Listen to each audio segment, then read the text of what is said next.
The hardest part was not watching my husband hand a wrapped Christmas present to his 24-year-old mistress. It was the sharp, metallic click of my mother-in-law sliding the deadbolt locked while my 1-year-old daughter shivered in my arms. If you are listening to this on Melissa Told Stories, let me ask you something before we go further. How old were you when you learned that the people who promise to protect you are sometimes the ones you need protection from? Drop your age in the comments because tonight, I am 32 and my real education just began. Lake effect snow whipped across the front porch, stinging my cheeks like shattered glass. Michigan winters do not forgive. The wind howled through our affluent Detroit suburb, driving a blinding whiteout across the manicured lawns. I stood there, staring at the heavy oak door. My right hand gripped the handle of a suitcase. The zipper had burst open near the top corner under the strain of being shoved outside. A pink stuffed rabbit dangled halfway out its velvet ear, catching the freezing rain. Against my shoulder, my daughter Hazel pressed her face deep into my neck. Her tiny breaths were coming too fast. Her shivering vibrated against my ribs. 20 minutes earlier, I had been pulling a holiday roast from the oven in the kitchen I spent 3 years renovating. The house smelled like rosemary and pine. Then the front door opened. Nathan did not come home alone. He walked into the foyer, shaking snow from his tailored wool overcoat. Beside him stood a woman wearing a thin, pristine, cream-colored trench coat. The kind of designer coat that belongs in a catalog, not in a real winter storm. Nathan did not look at the floor. He did not stutter. He stood in the center of our living room and used the same measured corporate tone he deployed to terminate logistics contracts at his firm. He told me our marriage was no longer a viable partnership. He said Alyssa was moving in, and I needed to vacate the premises immediately. I expected a long argument. I expected my mother-in-law, Patricia, who had arrived hours earlier, to act as a voice of reason. Instead, Patricia walked into the kitchen, pulled a heavy black garbage bag from the pantry, and snapped it open. The harsh, plastic sound echoed off the vaulted ceiling. She walked past me without making eye contact and began dropping Hazel's diapers, sleep sacks, and formula canisters into the bag. She packed my child's life away, with the practiced efficiency of someone taking out the trash. Without a word, she handed me the bag, guided me by the elbow toward the front door, and pushed me out into the freezing dark. My first instinct was to drop the bag and dial 911. My thumb hovered over the emergency call button on my cracked phone screen.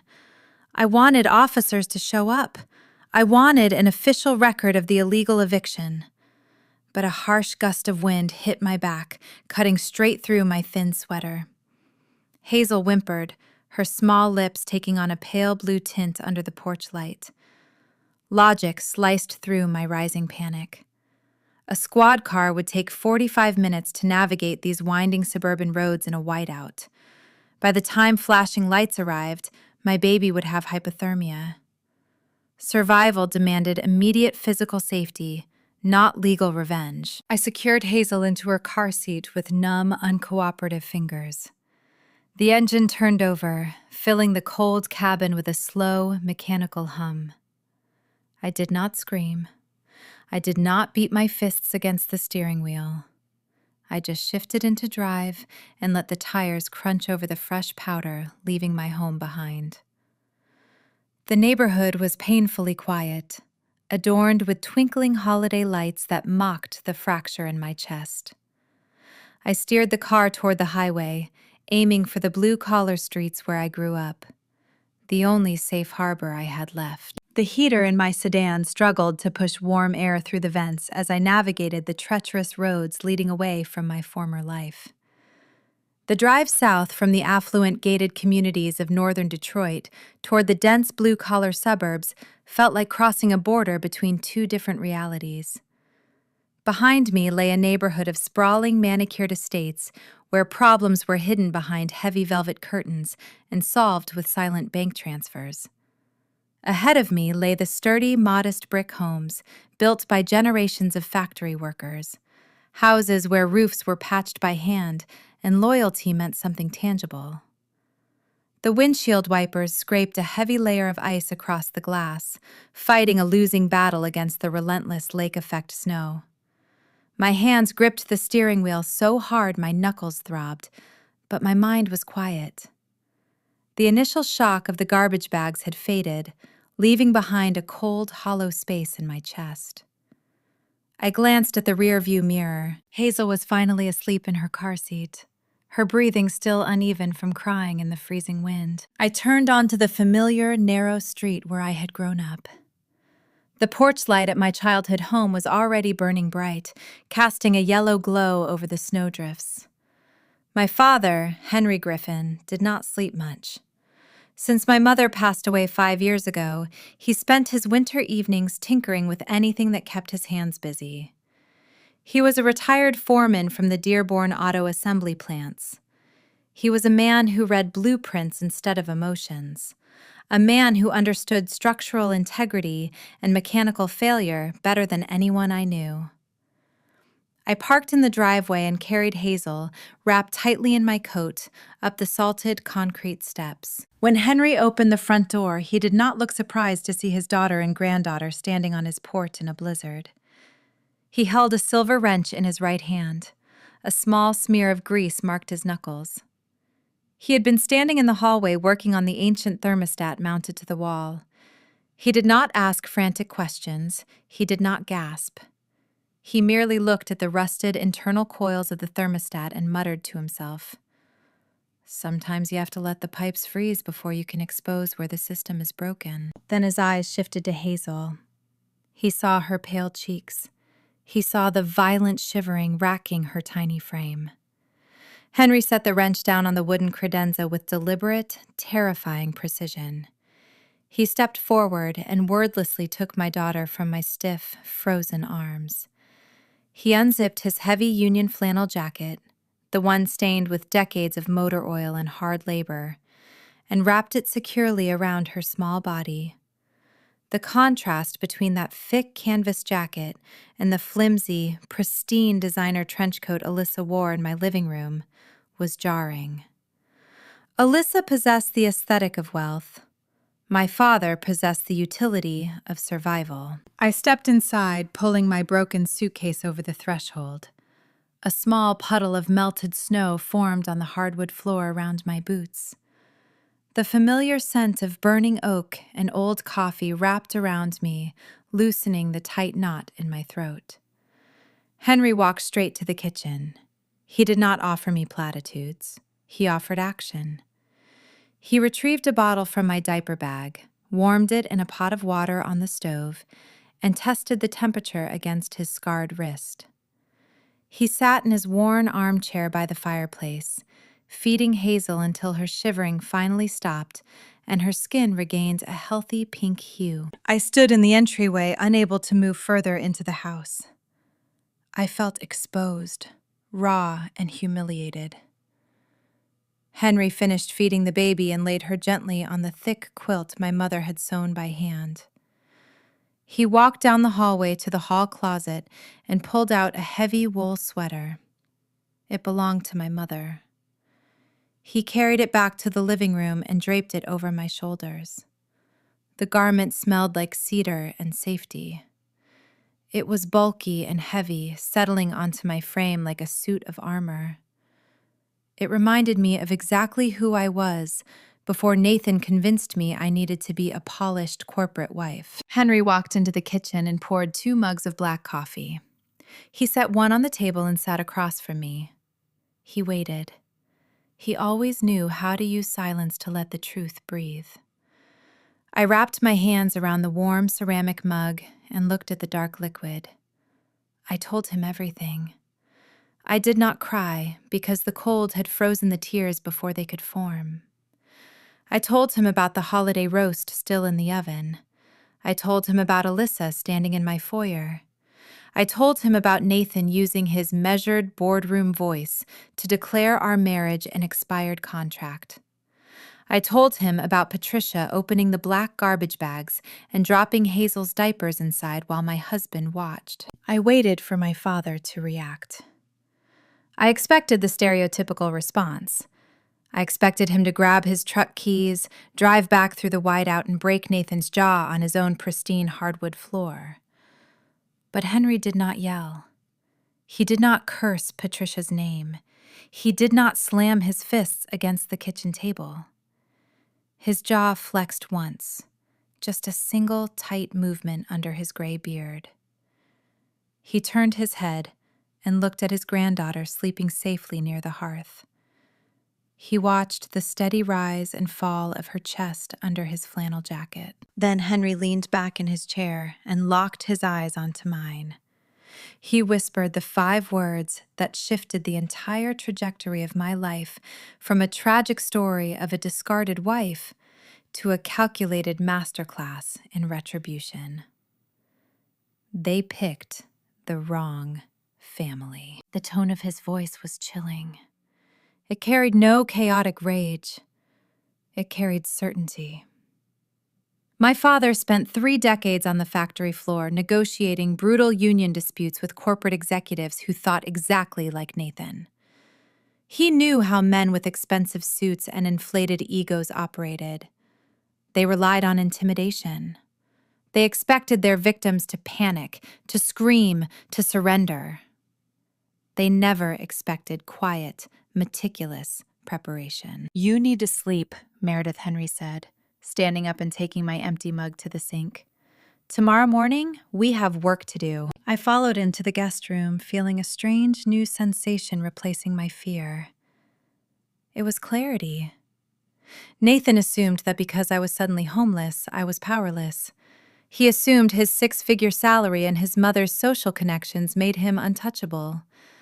But as I pulled the heavy quilt over my shoulders in my childhood bed, I realized Nathan had made a fatal miscalculation. He thought he was evicting a dependent wife.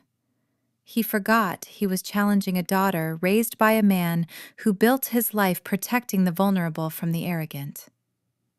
The night ended without a single threat of violence.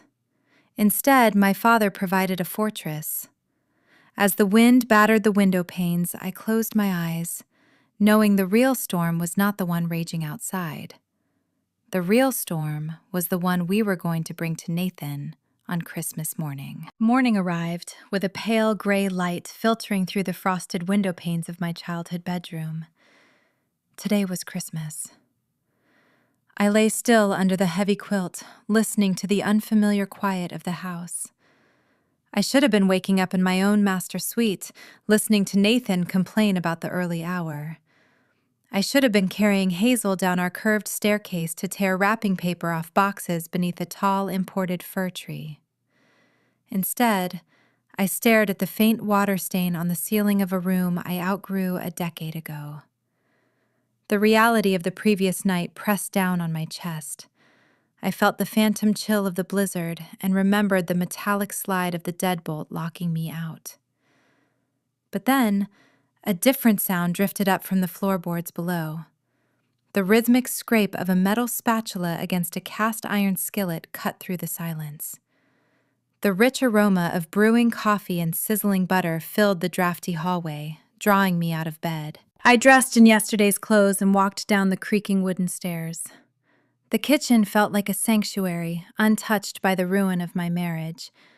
Hazel sat strapped into a weathered wooden high chair my father had retrieved from the attic. She was happily smashing a plastic fork into a stack of homemade pancakes covered in dark amber syrup. A smudge of flour rested on the tip of her nose. She giggled, displaying a wide, sticky smile entirely untouched by the trauma her father inflicted just hours prior.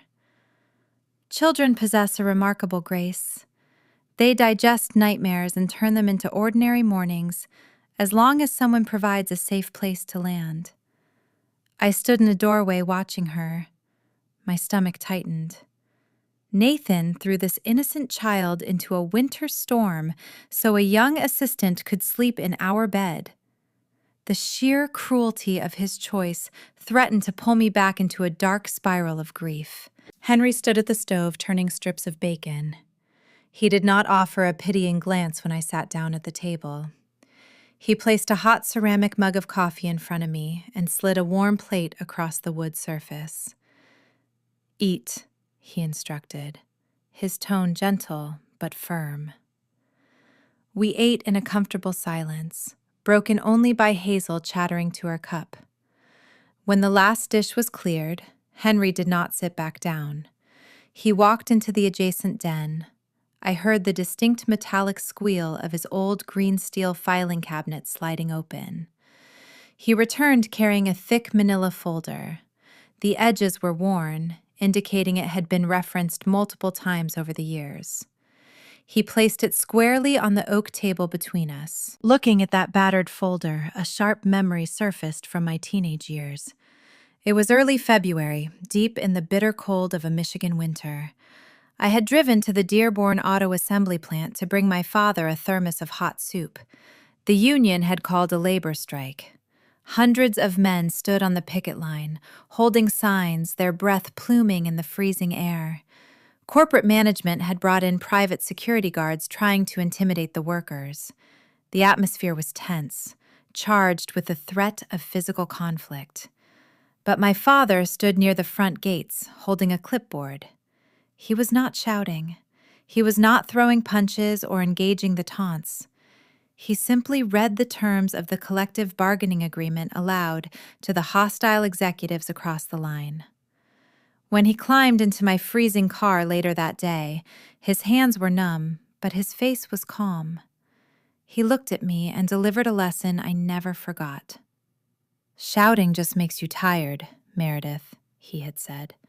"Contracts are the only thing that stop bullies." Henry tapped his index finger against the manila folder, breaking my reverie. "I have been holding on to this since the day you bought that house," he said. My brow furrowed. "What is it?" I asked. He opened the heavy cover. Inside sat a stack of legal documents stamped with a blue notary seal. 4 years ago, Nathan and I wanted to buy a property in a highly desirable neighborhood.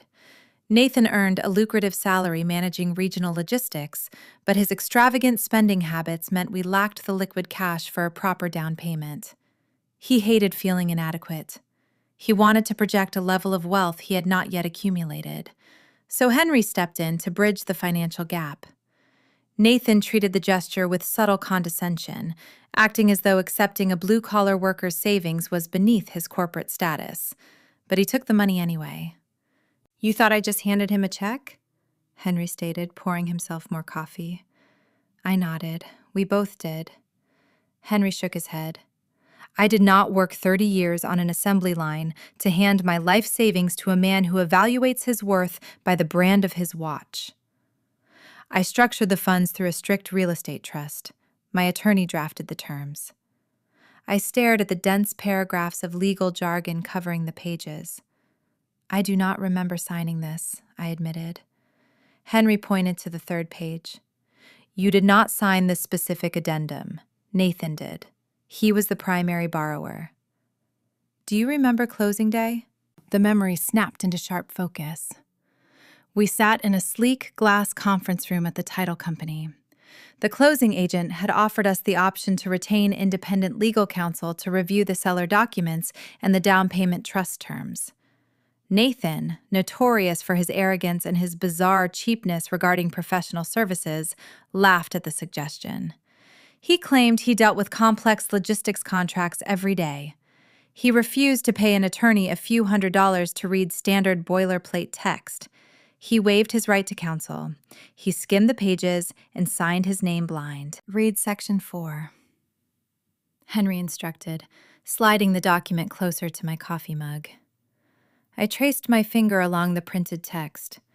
It was labeled the Misconduct Clause. The legal language was dry, precise, and devastating. It stipulated that the down payment was not a simple gift, nor was it a standard loan. If the marriage dissolved due to intentional abandonment, infidelity, or severe misconduct by the primary borrower, the initial investment converted immediately into a priority lien. It did not just demand repayment of the original sum, it absorbed the accumulated equity of the property as a penalty. I read the paragraph twice to ensure my eyes were not deceiving me. I looked up at my father. "He cannot keep the house," I whispered. Henry leaned forward, resting his forearms on the table. "He cannot sell it either. He cannot refinance it to pull cash out. He thinks he owns $1 million asset. In reality, he holds a deed, crippled by a financial trap he triggered the second he locked you out in the snow." The breath hitched in my throat. For the past 12 hours, I had felt like a victim cast out into the wilderness. I thought Nathan held every card. I believed his wealth and his corporate title made him the victor. But sitting in my childhood kitchen, looking at a single sheet of paper signed 4 years ago, the illusion of his power shattered. This document acted as an emotional tourniquet. The bleeding of my grief stopped abruptly. The hot, stinging tears of betrayal dried up, replaced by a cold, calculating focus. My husband threw away his family for a younger assistant. He thought he could replace me, keep the castle, and move on without consequence. He was wrong. The house belonged to the meticulous foresight of a retired factory worker. A new tension settled into my shoulders. The problem was no longer survival. The problem was strategy.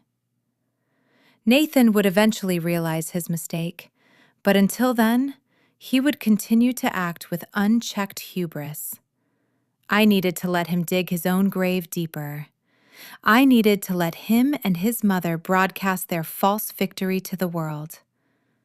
And knowing Patricia, I knew her vanity would not let her stay quiet for long. The afternoon stretched into a quiet winter evening. Snow continued to pile against the window frames of my childhood home. Inside the warmth of the living room, the scent of roasted chicken replaced the morning coffee. Hazel sat on the braided rug, surrounded by wooden building blocks. For a brief span of hours, the world felt contained and manageable. Then, my cell phone buzzed against the kitchen counter. The harsh vibration rattled against the wood, breaking the sanctuary of our quiet holiday. I walked over and picked up the device. The screen displayed a notification from a mutual friend. Her name was Claire. She ran in the same affluent suburban circles as my mother-in-law. The message contained a single line of text asking if I was safe, followed by an attached screenshot. I opened the image. My breath caught in my throat. The picture displayed the dining room of the house I had painstakingly decorated. The long mahogany table was set with the fine china I had hand-washed 3 days prior. A lavish holiday feast covered the center runner. Sitting at the head of the table was Nathan, wearing a smug, relaxed smile. Beside him, in the chair that belonged to me, sat Alyssa.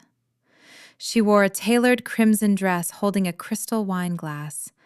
Standing behind them with her hands resting proudly on Nathan's shoulders was Patricia. My eyes traced the details of the photograph. The betrayal was woven into the fabric of the image. Around Patricia's neck hung a delicate gold pendant. It was a rare vintage piece Nathan had purchased for my 30th birthday. He had clasped it around my neck, telling me it symbolized our enduring partnership. Now, his mother wore it as a trophy of my eviction. But the visual theft was not the most venomous part of the post. The caption beneath the photograph read like a carefully orchestrated press release. Patricia had written that their family was finally enjoying a peaceful holiday. She claimed they were thankful for stability and true love. Then came the final sentence. Sometimes people choose to abandon their blessings because of their own unmanaged mental battles.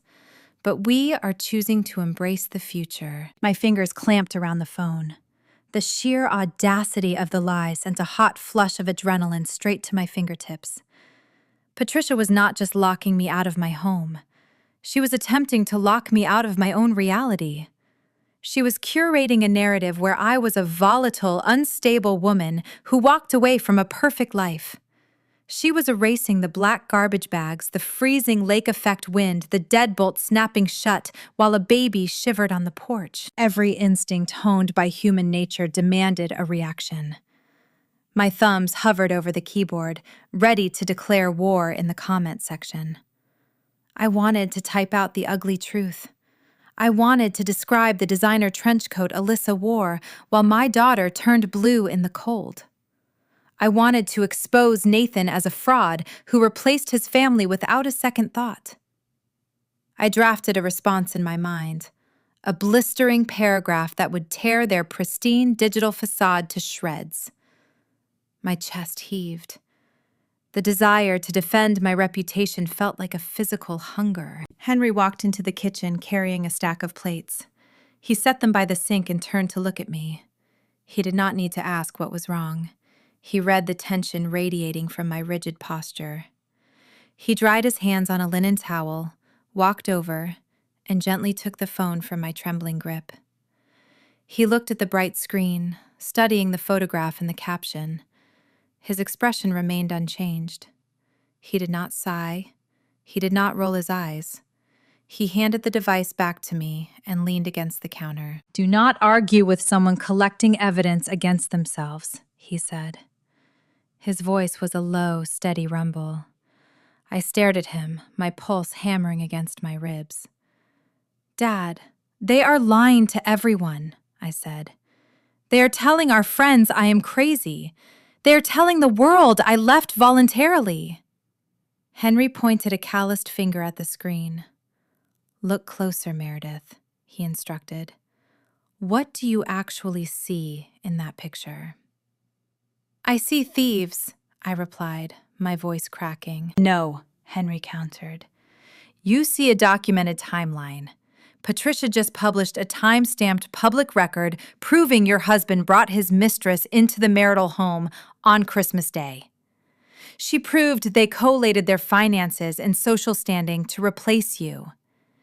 If you comment, you engage in a public dispute that makes you look chaotic. If you stay silent, this photograph becomes Exhibit A in a court of law. Let them dig the hole. Your silence is the shovel." His logic pierced through the thick fog of my anger. The truth of his words settled over me, cooling the hot adrenaline in my veins. Engaging in a public shouting match would only validate Patricia's narrative that I was unstable. It would give them the dramatic reaction they craved. They wanted a fight so they could play the victim. I inhaled a long, slow breath and deleted the drafted response.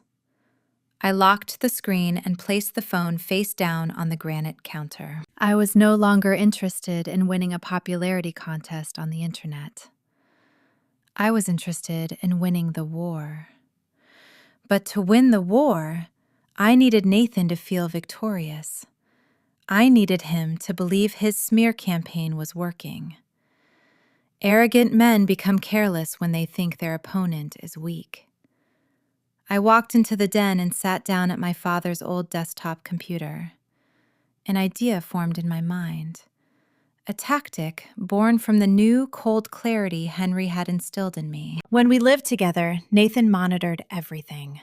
He was obsessed with control. He synced our devices to a shared cloud account so he could track our calendar, our expenses, and our digital footprint. I had left a silver tablet on the kitchen island when Patricia shoved me out the door. I knew Nathan well enough to know he would be checking my browsing history, hoping to see me scrambling, searching for divorce lawyers, or looking at his social media. I opened a remote browser window and logged into the shared account. I brought up the search engine. I did not search for aggressive legal representation. I did not look up asset division laws. Instead, I typed a series of deliberate, pathetic phrases. I typed, "Detroit low-income housing." I hit enter. I typed, "Cheap apartments, no credit check required." I hit enter again. I searched for emergency utility assistance and pawn shops near me. I spent 20 minutes crafting a digital trail of absolute desperation. I painted a picture of a terrified, destitute woman who had no resources, no plan, and no hope. I closed the browser, knowing the search history would immediately sync to the tablet sitting on his pristine kitchen counter. I pictured Nathan picking up that tablet later in the evening. I imagined him seeing those desperate queries. I knew exactly how his mouth would curve into a smug, satisfied smirk. He would show the screen to Patricia. They would share a quiet laugh over their wine glasses, celebrating their total victory. He would look at Alyssa and promise her that the divorce would be swift and effortless because his ex-wife lacked the funds and the spine to mount a defense. He would become wildly overconfident. He would lower his guard, dismiss any need for cautious legal maneuvering, and march blindly into the new year believing he held all the power. I leaned back in the heavy wooden chair, staring at the dark monitor. The urge to defend myself had evaporated entirely. By starving them of the hysterical reaction they expected, I had shifted the dynamic. I was no longer a reactive victim shivering on a frozen porch. I was a proactive observer, watching my enemies build a fragile house of cards on a foundation of their own hubris. The smear campaign did not hurt anymore. It merely verified that Nathan and Patricia were operating on a flawed script. Outside, the wind rattled the window panes, but the storm no longer frightened me. Let them post their photos. Let them wear stolen jewelry. Let them weave their lies for the neighborhood to consume. The holidays were drawing to a close. January was approaching fast. And with the new month would come the inevitable barrage of demands from a husband who thought he had already won the game. I sat in the dim light of the den waiting for his next move, ready to catch every mistake he was about to make. The new year rolled in with gray skies and a biting frost that cracked the tree branches outside my window. The holidays were officially over. The forced cheer of the season evaporated, leaving behind the stark, cold reality of January. On the second morning of the month, my cell phone screen illuminated the dark granite counter of my father's kitchen. A text message from Nathan appeared, then another, then an email notification. The digital assault had officially commenced. He did not ask how Hazel was handling the sudden displacement. He did not inquire if his daughter had enough warm clothes for the plunging temperatures. He sent bulleted lists. He ordered me to surrender my copy of the house keys by Friday afternoon. He itemized the furniture he intended to keep, claiming the leather sectional, the dining table, and the imported rugs were purchased with his corporate bonuses. His tone was clipped, authoritative, and dripping with the arrogance of a man who believed he held every advantage. A month prior, those messages would have sent me into a dizzying tailspin of despair. I would have drafted a dozen frantic replies trying to negotiate my own existence, pleading for fairness. Not anymore. I read his demands while pouring a cup of dark roast coffee. I set the device face down. I did not type a single word in response. Instead, I opened my laptop. I became a ghost in my own life, operating in the shadows while my husband shouted into the void. My fingers flew across the keyboard. Before I met Nathan, I managed supply chains for a mid-sized logistics firm. I knew how to track displaced assets. I logged into our joint bank portals before he thought to change the passwords. I downloaded 60 months of checking and saving statements, generating hundreds of document files. I routed them into a secure encrypted folder on an external hard drive. I combed through the transaction histories, noting every strange cash withdrawal, every expensive dinner charged to his card during the months he claimed he was working late at the office. I found the financial bleed of his affair hidden in plain sight. Hotel charges masked as client entertainment. Jewelry store purchases made during his alleged business trips. I cataloged every stolen dollar. Next, I contacted Hazel's pediatrician. I spoke with the clinic manager, updating the contact information, removing Nathan as an authorized decision maker, and locking her charts under a new verbal password. I contacted the major credit bureaus. I placed a hard freeze on my Social Security number, ensuring Nathan could not open new lines of debt in my name to fund his extravagant new life with Alyssa. I applied for an independent credit card, routing the statements directly to Henry's address. I spent 3 uninterrupted hours fortifying my financial borders before Nathan even finished his morning commute. He thought I was paralyzed by grief, sitting in a cheap motel searching for low-income housing, just like my staged tablet history suggested.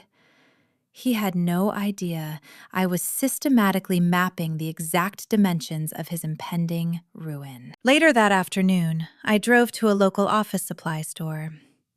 I bypassed the colorful floral journals and bought a thick, dark, leather-bound planner. It looked like a formal ledger.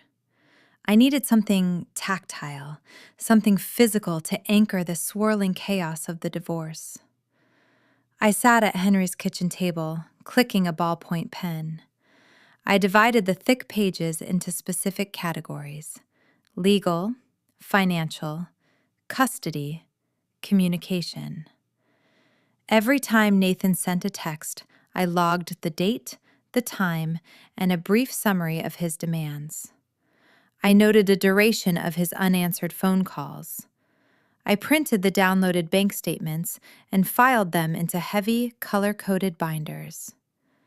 Henry stood by the stove, watching me work. He poured 2 mugs of herbal tea and set one beside my growing stack of evidence. He looked at the neat, precise rows of my handwriting, tracing the timeline of Nathan's deceit. "Panic is expensive, Meredith," he said, his voice a low, comforting rumble. "Steady documentation is priceless." He tapped the dark leather cover of my planner. Let him run his mouth. You just keep taking notes. Henry was entirely right. Nathan detested silence. His entire corporate persona was built on commanding a room and forcing immediate compliance from his subordinates. My refusal to engage drove him to a state of frantic distraction. By Thursday, his texts morphed from authoritative directives to agitated threats.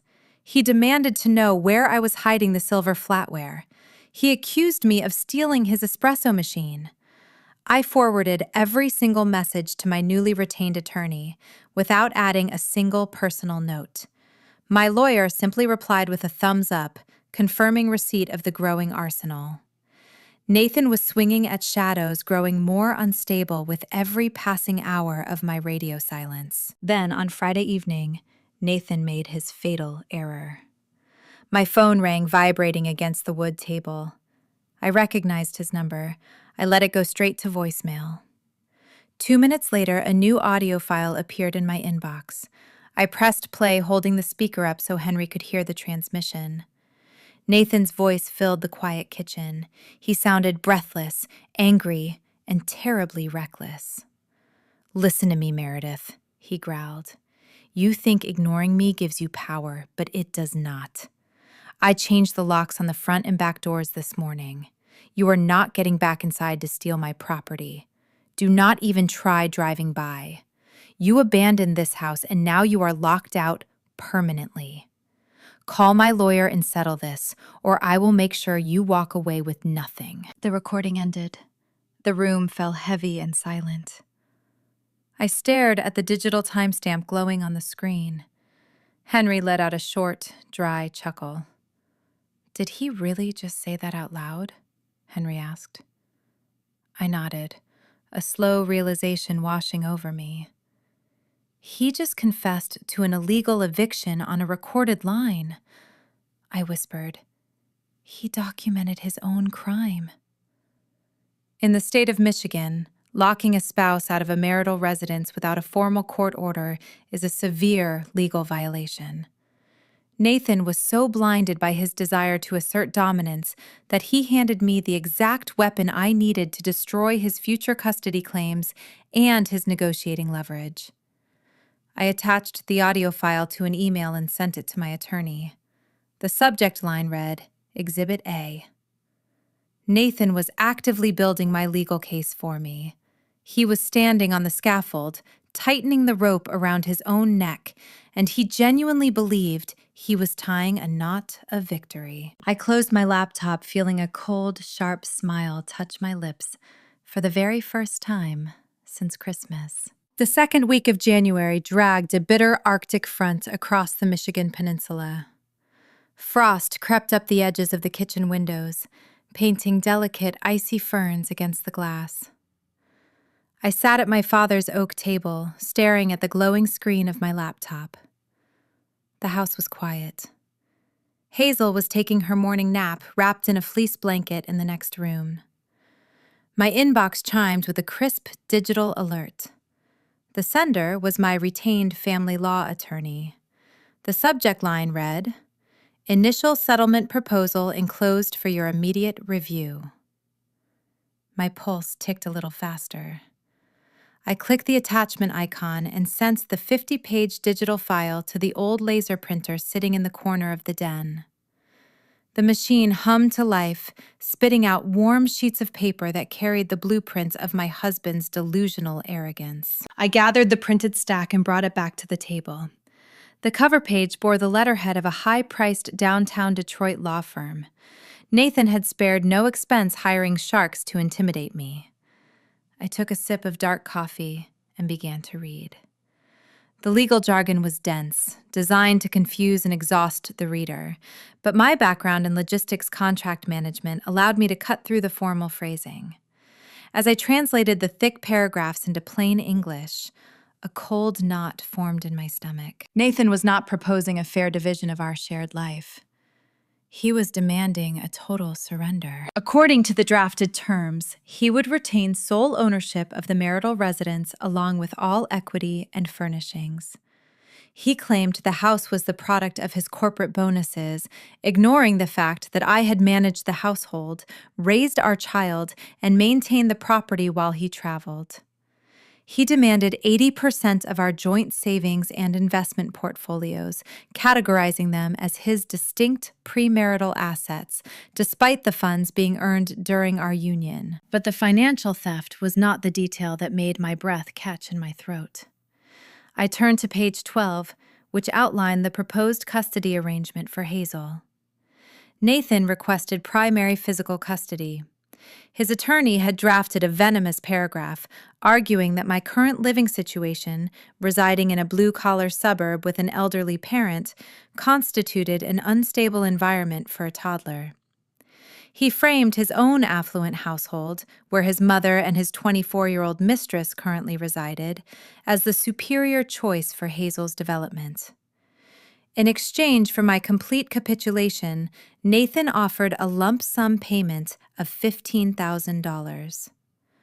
The document categorized this paltry amount as a generous transitional stipend provided out of the kindness of his heart to help a struggling mother get back on her feet. A chilling flash of old intimidation washed over me. For a brief, terrifying moment, I forgot about the ironclad real estate trust sitting in my father's filing cabinet. I was transported back to the darkest days of my marriage. I remembered how Nathan used to stand in our kitchen adjusting his expensive silk ties, using his measured boardroom voice to dissect my opinions. He possessed a terrifying ability to make people feel small. He negotiated supply chain contracts by burying vendors in paperwork and leveraging their insecurities until they accepted terrible terms just to stop the bleeding.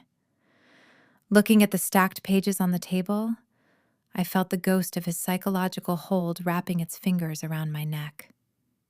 What if his expensive downtown lawyers knew a loophole? What if a judge looked at his 6-figure salary and decided he really was the better parent? My hands began to tremble. The edges of the paper rattled against the wood grain. Henry walked into the kitchen carrying a bundle of firewood. He stomped the snow off his heavy boots and stacked the logs near the hearth. He dusted his hands on his canvas trousers and turned toward the table. He did not ask how I was feeling. He saw the tremor in my fingers and the shallow rise and fall of my chest. He walked over, pulled out a wooden chair, and sat down beside me. He picked up the first few pages of the settlement proposal. He read the terms in silence. I expected him to frown. I expected him to shake his head in disgust at the sheer greed radiating from the printed text. Instead, my father did something that shocked me. He smiled. It was not a smirk. It was not a bitter grimace. It was a genuine, bright smile, the kind of expression a master chess player wears when his opponent moves their queen onto a trap square. Henry tapped his calloused index finger against the paragraph, demanding the marital home. "They are negotiating from confidence, Meredith," he said, his voice thick with quiet amusement. I stared at him, trying to steady my breathing. "How can you smile?" I asked, my voice trembling. "He wants to take Hazel. He wants to leave me with pennies. He hired a firm that charges $1,000 an hour to crush me." Henry set the papers down and folded his hands. Predatory men only make demands like this when they think their target is defenseless. Nathan read your internet search history. He thinks you are desperately searching for low-income housing. He thinks you are terrified and broke. This proposal is a standard corporate anchor tactic. They throw out an insulting offer, expecting you to panic and negotiate up to a slightly less insulting offer. But they only employ this strategy when they think they hold all the leverage. Henry leaned closer, his blue eyes locking onto mine. They are negotiating from confidence, which means they do not know what they do not know. Nathan forgot what he signed 4 years ago. His expensive lawyers clearly did not pull the original property deed, or they would have seen the priority lien. They are operating blind. The cold knot in my stomach unraveled. The fear evaporated, replaced by a sudden rush of anticipation. Henry was right. Nathan had handed his lawyers a fabricated story where he was the sole provider and the undisputed owner of the estate. He never mentioned the down payment trust because his ego had convinced him that blue-collar paperwork did not matter. He was building his legal strategy on a floor made of rotten timber. "Do I write back and refuse the offer?" I asked, reaching for my phone. "Do I tell my lawyer to send a counterproposal?" "No," Henry replied firmly. "If you send a counteroffer, you give them time to research why you are pushing back. You do not correct an arrogant man over email. You let him walk into the room thinking he owns it. Call your lawyer, tell her to reject the paper proposal, and schedule an immediate in-person settlement conference at her office." I picked up my phone and drafted the message to my attorney, exactly as Henry instructed. I pressed send, feeling the heavy burden of intimidation lift from my shoulders. The dynamic had shifted entirely. Somewhere on the affluent side of town, Nathan was likely sitting in my former living room, pouring himself a glass of expensive scotch. He was probably clinking glasses with Alyssa, telling her that the war was practically over.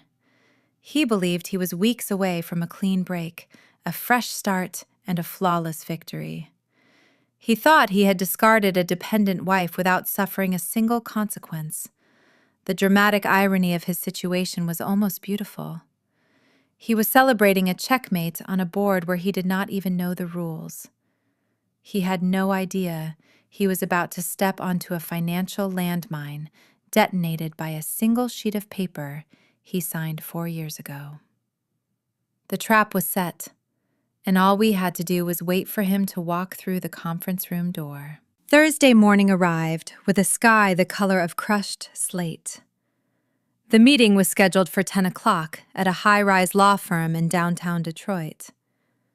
I did not attend. I stayed in the quiet safety of my childhood home, sitting on the braided rug while Hazel built unsteady towers out of wooden blocks. I did not need to sit across a mahogany table from the man who threw us into a blizzard. Henry went in my place.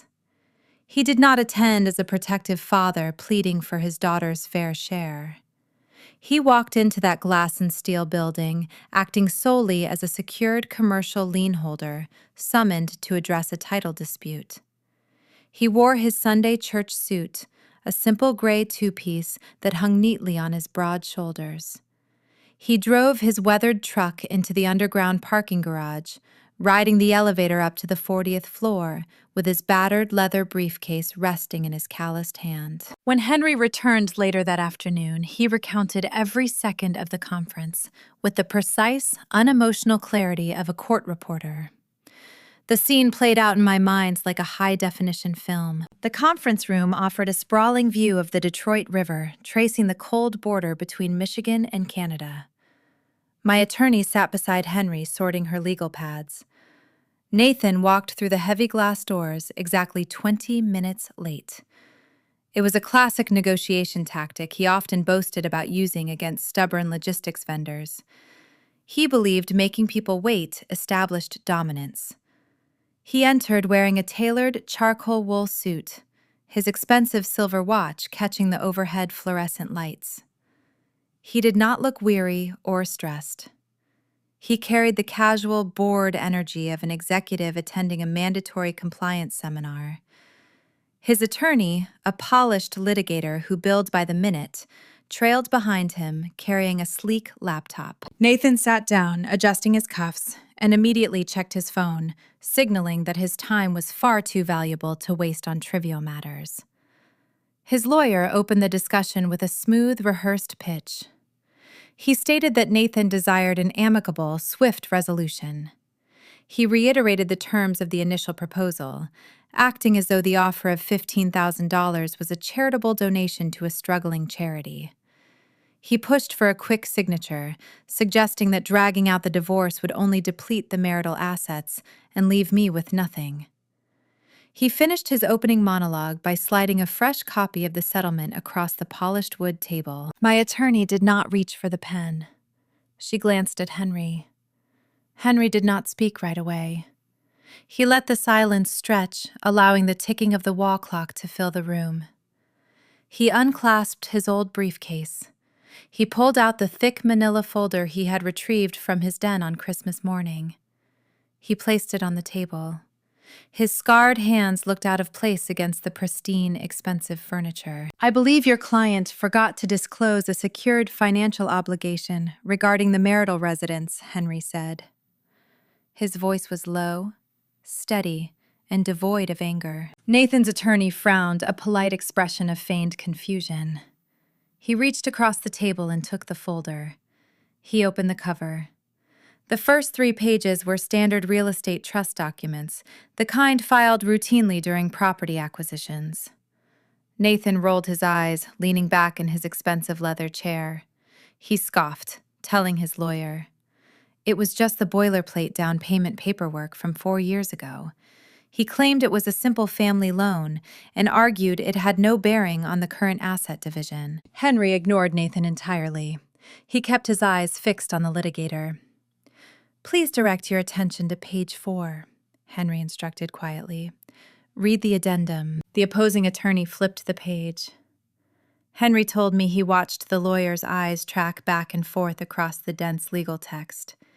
He watched the subtle shift in the man's posture. The casual, relaxed lean vanished. The attorney stopped breathing for 3 full seconds. He read the paragraph twice to ensure his mind was not playing tricks on him.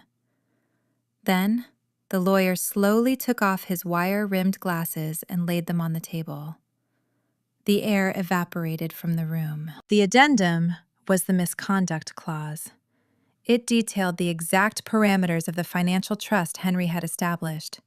Because Nathan had intentionally abandoned the marriage, introduced a paramour into the residence, and committed severe marital misconduct, the original down payment investment instantly converted into a priority lien.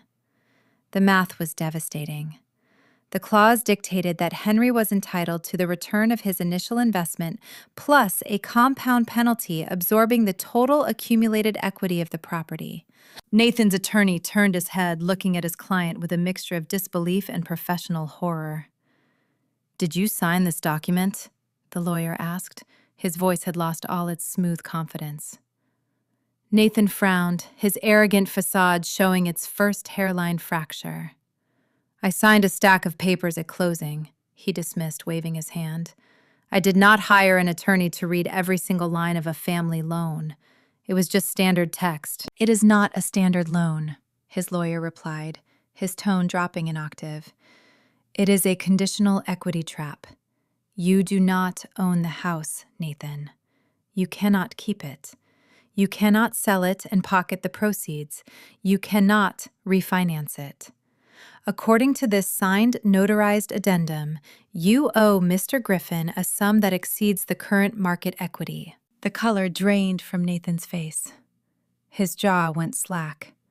He stared at his lawyer, waiting for the punchline, waiting for the clever legal loophole that a $1,000 an hour firm was supposed to provide. But there was no loophole. The document was ironclad, drafted by Henry's own meticulous attorneys 4 years prior.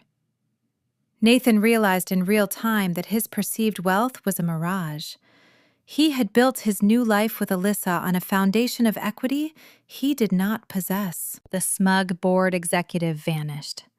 Panic set in, followed immediately by hot, defensive rage. Nathan slammed his open palm onto the mahogany table. The loud crack echoed off the glass walls. He stood up, pointing a shaking finger at Henry. "You tricked me!" Nathan shouted, his voice cracking under the strain. "You slipped that page in to trap me." Henry did not flinch. He did not stand up or raise his voice. He calmly buttoned his gray suit jacket and looked up at the man who had locked his infant granddaughter in a blizzard. "I did not trick you," Nathan Henry replied, his tone chillingly calm. "You sat in a closing room and chose to save a few $100s by waiving your right to counsel. You chose to skim a legal contract because you believed you were the smartest person in the room. The law does not protect men who refuse to read what they sign." Nathan's chest heaved. He looked frantically at his attorney, expecting a defense, but his lawyer was already packing his laptop into his leather satchel. The litigator knew a lost cause when he read one. He told Nathan they needed to step out into the hallway immediately to discuss their new dire financial reality. Nathan stood frozen, cornered by his own arrogance.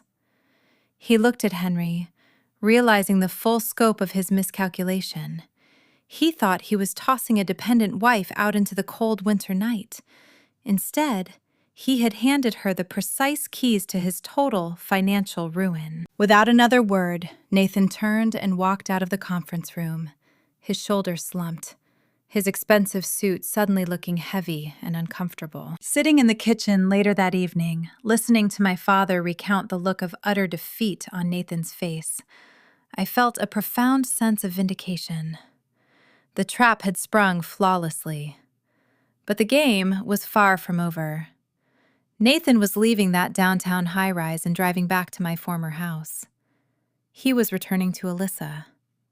He was going to have to walk through the front door, look at his young mistress in her designer clothes, and explain that the luxurious suburban life he promised her was an illusion. The financial shockwave was about to hit his new household, and I knew Alyssa well enough to predict that true love would not survive a zeroed-out bank account. I would later learn the exact sequence of events that unfolded inside my former home that Thursday evening. The details arrived through a fractured mosaic of frantic text messages, office gossip, and eventual court depositions, allowing me to reconstruct the collapse of Nathan's new life with pristine clarity. When Nathan drove his luxury sedan into the garage, he did not carry the swagger of a victorious executive. The drive back to the suburbs from the downtown law firm must have felt like a funeral march. He walked through the mudroom, dragging his expensive leather briefcase like a block of solid concrete. Alyssa was waiting for him in the kitchen. She was not just a random 24-year-old girl swept up in a naive romance. She was a calculated professional. Alyssa worked as the junior assistant to the vice president of the very same logistics firm that employed Nathan. She spent her days organizing corporate spreadsheets, fetching coffee for senior partners, and quietly observing their habits.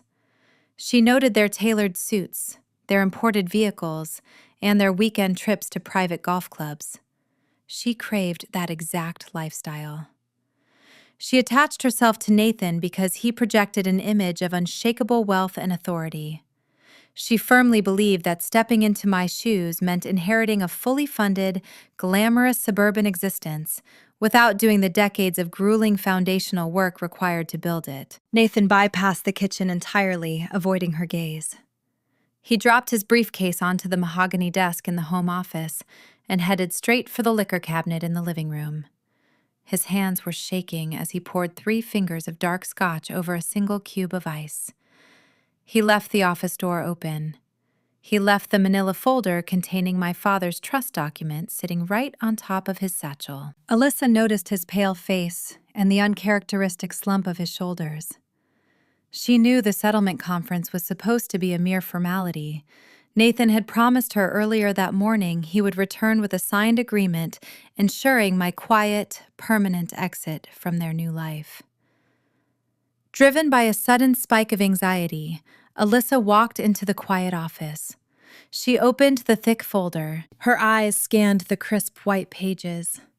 Working in the logistics industry meant she possessed a keen eye for contractual language. She understood the weight of addendums, liability clauses, and severe financial penalties. She skipped past the standard boilerplate text and found the section on page 4, the misconduct clause. She read the stipulations dictating that the initial down payment instantly converted into a priority lien due to intentional marital abandonment. She looked at the numerical figures. She did a quick mental calculation matching the current market value of the property against the compound penalty outlined in Henry's trust. The math was unequivocal. The house was financially underwater. Nathan did not own $1 million asset. He owed a staggering, legally binding debt to his father-in-law. The romantic illusion fractured irreparably right there on the Persian rug. The opulent walls of the home office suddenly felt like a closing vice. Alyssa picked up the document and marched into the living room. Nathan stood by the window, holding his crystal glass, staring out into the dark, snow-covered yard. Alyssa slammed the paper onto the glass coffee table. She did not ask gentle, comforting questions. She demanded to know why he lied to her about his net worth. She asked how he planned to fund their upcoming vacations, their new furniture, and her expected lifestyle if he owed hundreds of thousands of dollars to my father. For the very first time, Nathan could not charm his way out of the corner. He tried to deploy his soothing, measured boardroom voice. He told her his expensive lawyers would find a loophole. He claimed Henry was bluffing and that the document would not hold up in front of a judge. He reached out to touch her arm, but Alyssa took a sharp step back. She crossed her arms tightly over her chest. His polished charm evaporated because the numbers printed on the page did not lie. She looked at the man she sacrificed her professional reputation for and realized he was not a wealthy titan of industry. He was a fraud, drowning in a financial trap he triggered himself. The raised voices echoed up the grand staircase, waking Patricia from her afternoon nap. My mother-in-law descended the stairs wrapped in a heavy silk robe, sensing the sudden shift in the atmospheric pressure of the house. Patricia despised any conflict she could not control. She walked into the living room and immediately positioned herself between her son and his young mistress. "What is going on down here?" Patricia demanded, her tone sharp and authoritative. Alyssa pointed a manicured finger at the document resting on the table. "He is broke," Alyssa shouted. "Your son does not own this house. He signed it away 4 years ago and he hid the truth from me." Patricia did not reprimand Nathan. She did not ask to read the paperwork to verify the claim. Instead, she turned her judgmental gaze directly onto Alyssa. The polite, welcoming facade Patricia wore on Christmas Day dissolved instantly. She viewed Alyssa as a temporary fixture, an accessory meant to boost Nathan's ego during a messy transition. Patricia defended her son unconditionally, closing ranks to protect her own blood. She told Alyssa to lower her voice and remember her place. She stated that Nathan was a brilliant executive who provided a beautiful roof over her head, and she ought to show some basic gratitude. She called Alyssa an interloper who lacked the pedigree to understand complex family finances. "You are a junior assistant living in a house my son earned," Patricia hissed, her words dripping with condescension. "Do not ever speak to him that way again under this roof." Alyssa stood, frozen. She looked at Nathan, expecting him to defend her against his mother. She expected him to validate their partnership.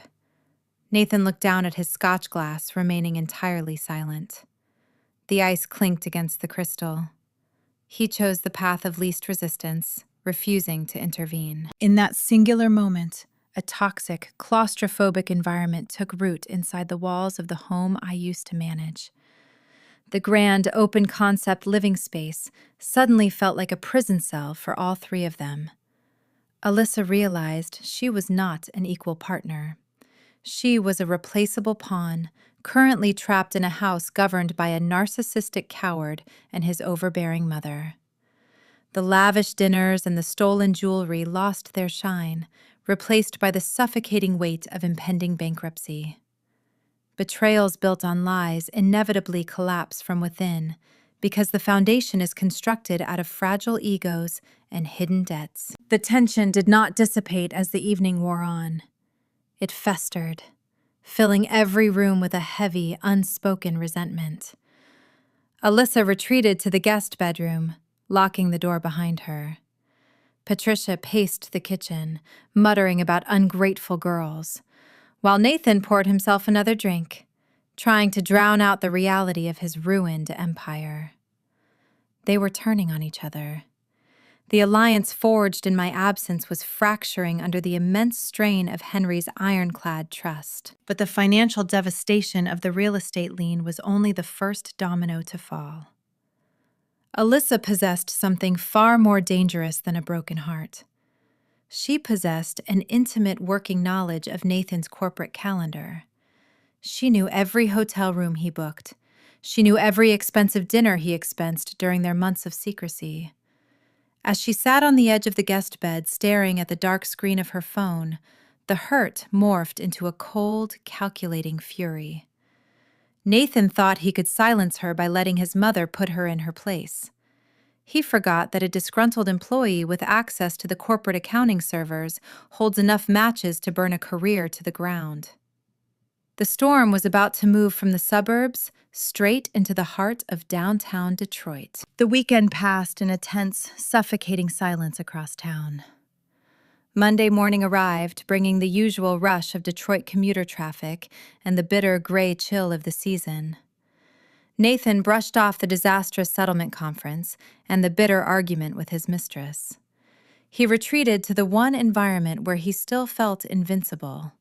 His corner office at the prestigious logistics firm represented his ultimate source of pride and his remaining leverage.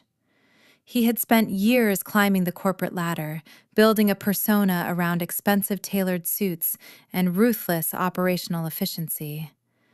He firmly believed his executive title shielded him from the mundane rules that governed ordinary employees. That unchecked hubris extended far beyond the borders of his marriage. Nathan possessed a deep sense of entitlement regarding corporate perks.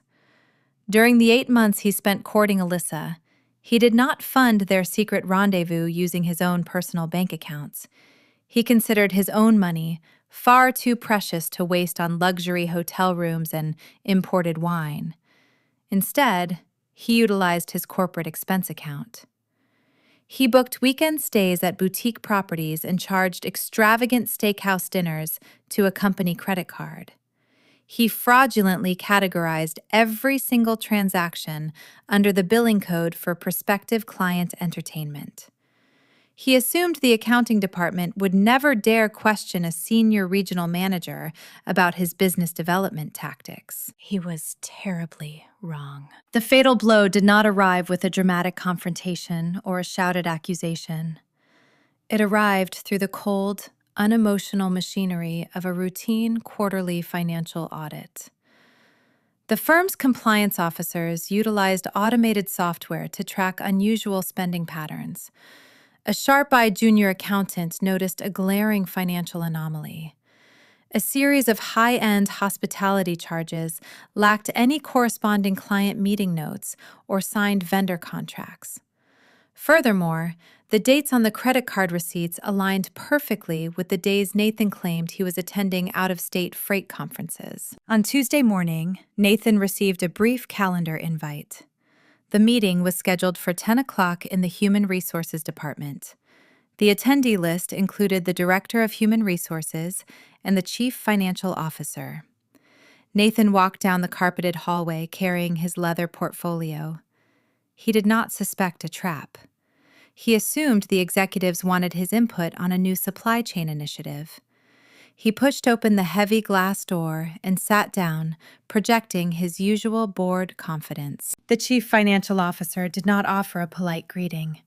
He slid a thick, printed ledger across the polished table. A dozen separate transactions were highlighted in bright yellow ink. The officer asked Nathan to provide the names of the specific prospective clients he entertained at a luxury resort in Traverse City over the Thanksgiving holiday. Nathan deployed his measured boardroom voice. He offered a smooth, rehearsed lie about a confidential negotiation with a major commercial carrier. He leaned back in his chair, crossing his legs, expecting his confident delivery to end the inquiry right there. The Human Resources Director folded her hands, resting them on the table. She informed Nathan that the compliance team had already pulled the security logs for his corporate email account. They had reviewed his digital correspondence, searching for evidence of the freight negotiation. They did not find any business contracts. They found hotel confirmation receipts forwarded directly to the personal email address of Alyssa. The air vanished from the room. Nathan stared at the printed ledger.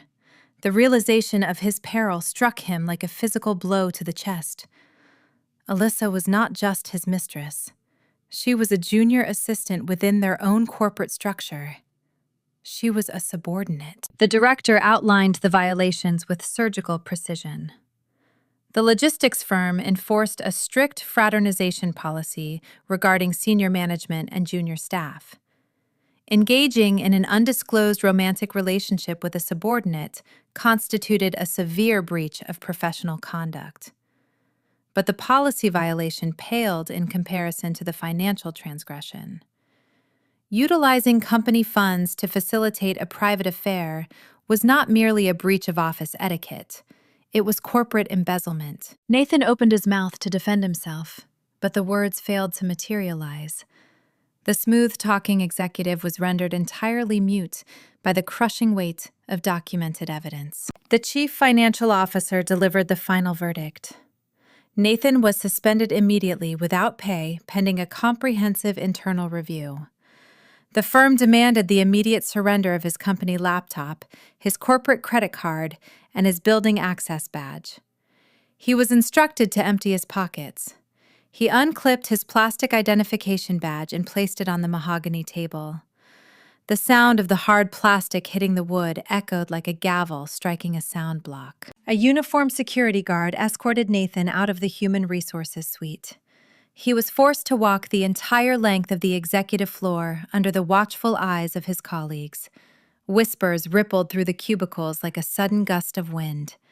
The man who defined his entire worth by his prestigious title and his perceived authority was marched onto the elevator like a common criminal. His professional leverage evaporated in less than 15 minutes, leaving behind a hollow shell of a career. Nathan stood in the frigid concrete parking garage, clutching his car keys. His chest heaved, pulling in ragged breaths of cold exhaust fumes. He had lost his equity in the marital home. His mistress despised him, and now his career was in ruins. His narcissism could not process the fact that he engineered his own destruction. He needed a scapegoat. He needed someone to blame for the sudden collapse of his empire. He climbed into the driver's seat of his luxury sedan and turned the ignition. The heater blasted warm air against his face, but he could not stop his hands from shaking. He pulled out his phone and dialed my number. I was sitting at my father's kitchen island, holding a warm mug of green tea. The morning sunlight spilled across the wide wood floor planks. My laptop was open. I was not crying over my fractured marriage. I was meticulously reviewing my newly polished resume. I had spent the past few days translating the logistical supply chain skills I honed before Hazel was born into sharp, modern industry terminology. I adjusted the margins, checked the font alignment, and saved the document as a clean digital file. I was preparing to step back into the workforce to reclaim my autonomy. My phone buzzed, breaking my quiet concentration. The screen displayed Nathan's name. I did not answer. I let the call ring out until it disconnected. A minute later, a voicemail notification appeared. I tapped the screen and placed the device on the kitchen island, activating the speakerphone feature.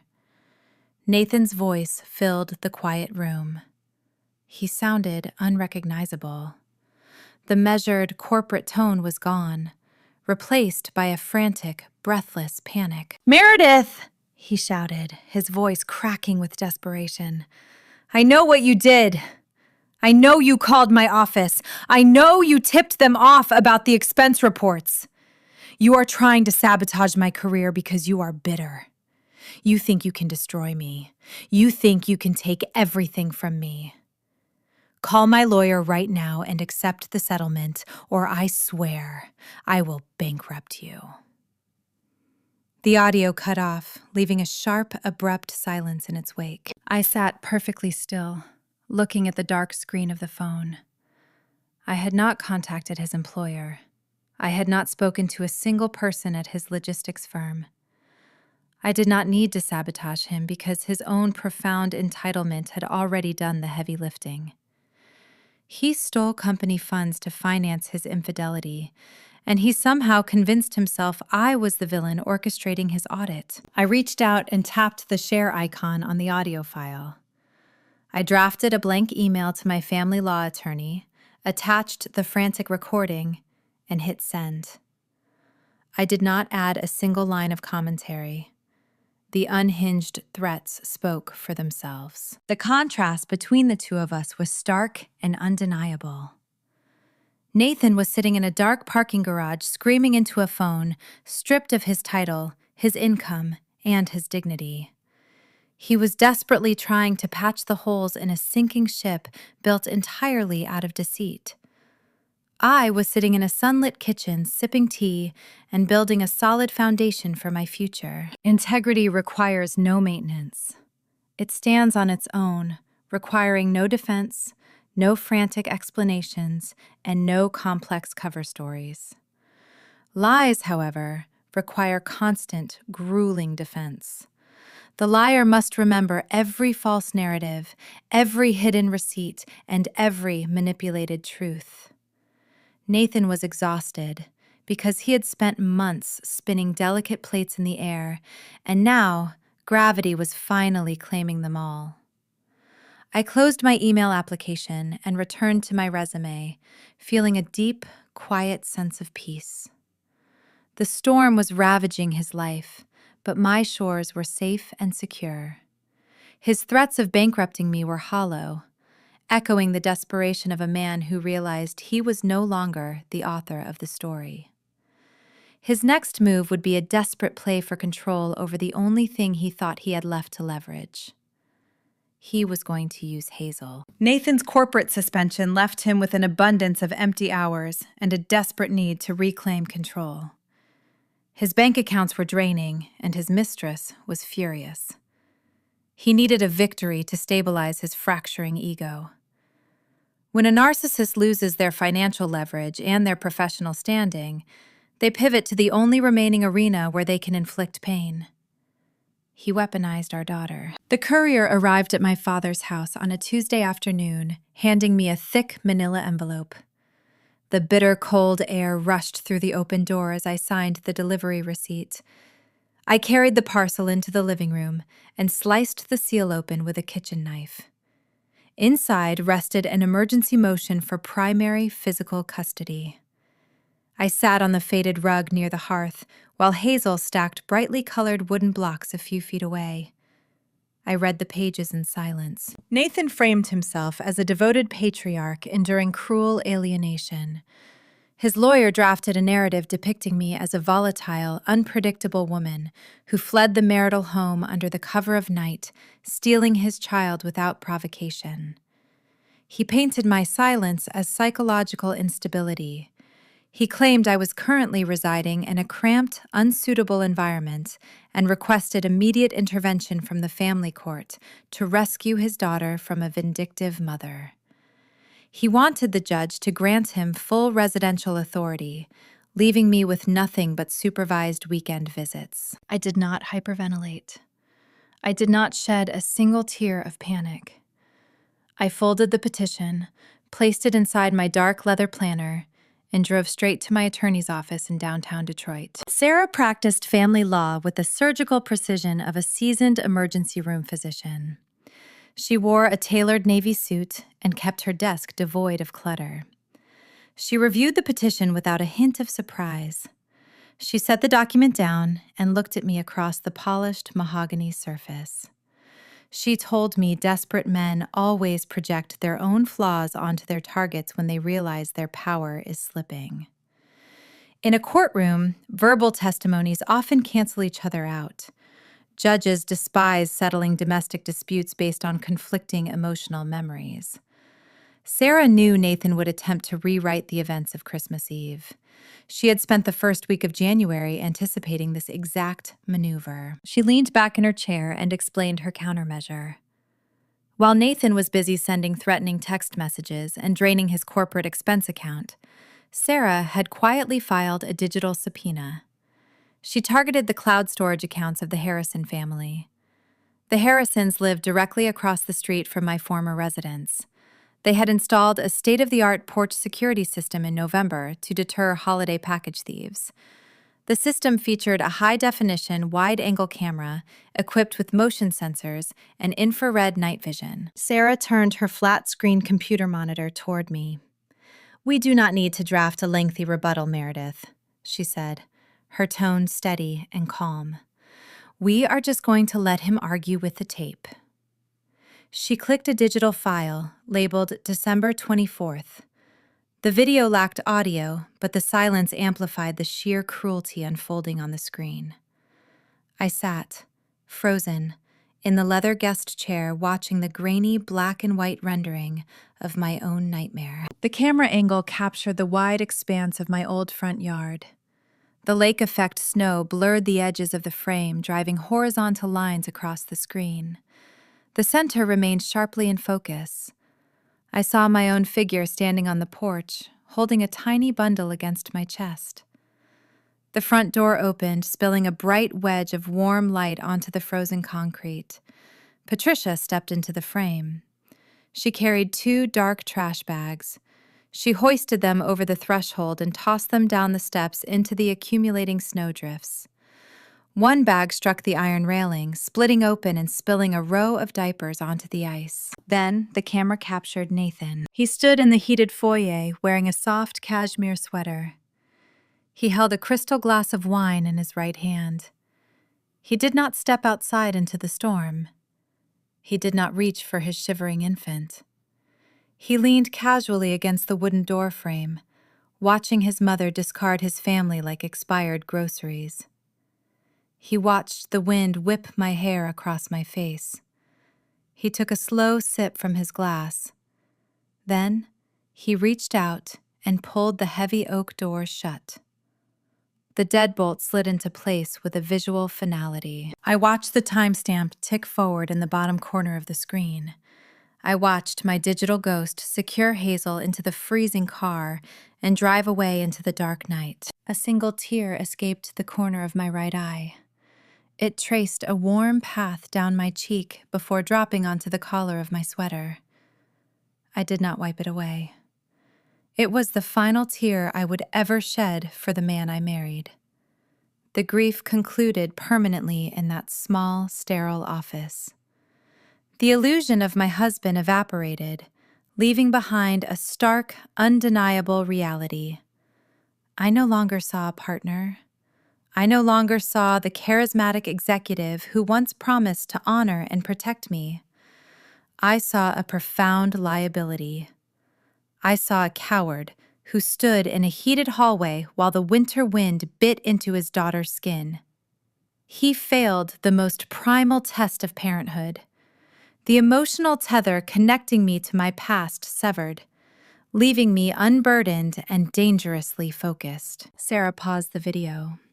She attached the file to an electronic discovery portal and routed it directly to Nathan's expensive litigator. We did not need to schedule an emergency hearing. We let the silent footage answer his accusations. The response from the opposing counsel arrived less than 2 hours later. Lawyers detest being lied to by their own clients. It leaves them exposed and makes them look foolish in front of a judge. Nathan's attorney had drafted the aggressive custody petition based on the false narrative Nathan provided. When the litigator opened the discovery portal and watched the security footage, he realized his client had marched him into a legal slaughterhouse. Sarah received a brief, terse email. The aggressive custody strategy was instantly withdrawn. The high-priced lawyer recognized a catastrophic visual when he saw one. He knew no family court judge in the state of Michigan would grant primary custody to a father caught on tape endorsing the physical endangerment of a toddler. The visual evidence eradicated Nathan's false narrative entirely. He could not claim I kidnapped Hazel when a camera proved he orchestrated our exile. He could not claim to be a loving protector when a lens caught him holding a wine glass instead of his freezing child. His leverage shattered into 1,000 pieces. The immediate withdrawal of the petition signaled a massive shift in the power dynamic. Nathan was out of ammunition. He could not secure the house. He could not keep his job. He could not use Hazel as a pawn to force my surrender. He was backed into an inescapable corner of his own making. The shockwave of the video did not stop at the lawyer's desk. Discovery documents in divorce proceedings eventually become part of the public record. The existence of the footage meant the truth of Christmas Eve was no longer a private domestic dispute. It was a documented fact, waiting to be unsealed. This realization struck terror into the heart of the one person who valued her social standing above all else: Patricia. My mother-in-law had spent the past month parading around her affluent country club, painting me as an unstable villain. She curated a flawless reputation among her wealthy peers, but the Ring camera footage captured her true nature in high definition. It proved she physically threw a baby into a blizzard. Patricia knew that once the rumor mill caught wind of the subpoena, her carefully constructed social empire would turn to ash. Her friends would smile to her face and whisper behind her back. She would become a pariah in her own neighborhood. Panic is a powerful motivator. It strips away pride and forces people to attempt desperate, ridiculous maneuvers. As I drove back to my father's house that afternoon, the winter sun dipped below the tree line, casting long shadows across the snow. I felt a profound sense of peace settling over my mind. The legal machinery was working flawlessly. Nathan's camp was imploding from the inside out. He was losing his mistress, his career, and his daughter. Now it was Patricia's turn to face the music. She was going to try and fix the unfixable. She was going to attempt to erase the cruelty of her actions with a gesture so hollow it bordered on comedic. The storm was finally reaching her doorstep, and I was ready to watch her drown in it. The rumor mill in an affluent Detroit suburb operates with greater speed and efficiency than any corporate logistics firm.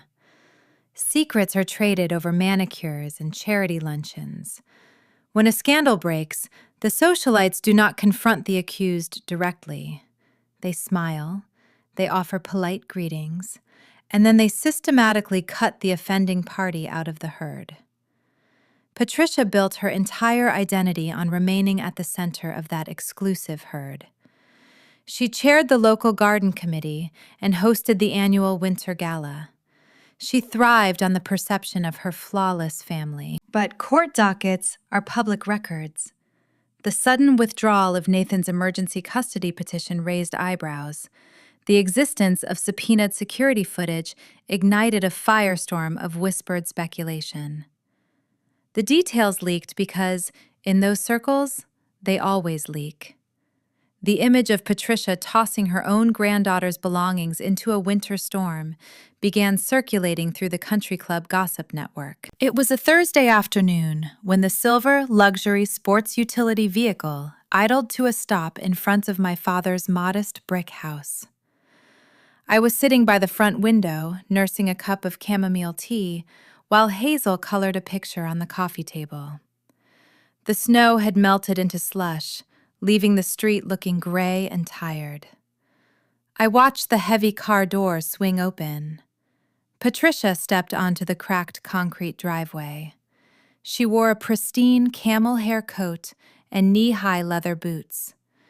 In her gloved hands, she carried a glass baking dish, tightly wrapped in heavy aluminum foil. A sharp, hollow laugh escaped my lips. Patricia brought a casserole. In her insulated world, baked pasta served as a universal remedy for minor social infractions. If a neighbor forgot to send a thank you note, or accidentally scuffed a borrowed handbag, a warm dish delivered to the front porch smoothed over the awkwardness. She actually believed she could apply that same superficial remedy to an act of unspeakable cruelty. She thought a layer of melted cheese could erase the memory of my child shivering in the freezing wind. I stood up, my heart beating a steady, calm rhythm. The fear she used to inspire in me was entirely absent. I walked toward the entryway just as Henry emerged from the kitchen, holding a dish towel. He looked out the window, assessing the unexpected visitor. He tossed the towel onto a wooden chair and turned to me. "Stay here, Meredith," he instructed, his voice a gentle rumble. "You do not owe her an audience." I watched through the sheer curtain as Henry opened the front door. He did not invite Patricia into the foyer. He stepped out onto the porch into the biting winter air and pulled the heavy oak door firmly shut behind him. The deadbolt clicked. The sound echoed the exact noise Patricia made on Christmas Eve. But this time, it was used to shield me rather than discard me. Patricia offered a strained, practiced smile. She held the glass dish forward, offering it like a peace treaty. I could not hear their words through the thick glass pane, but their body language painted a vivid portrait.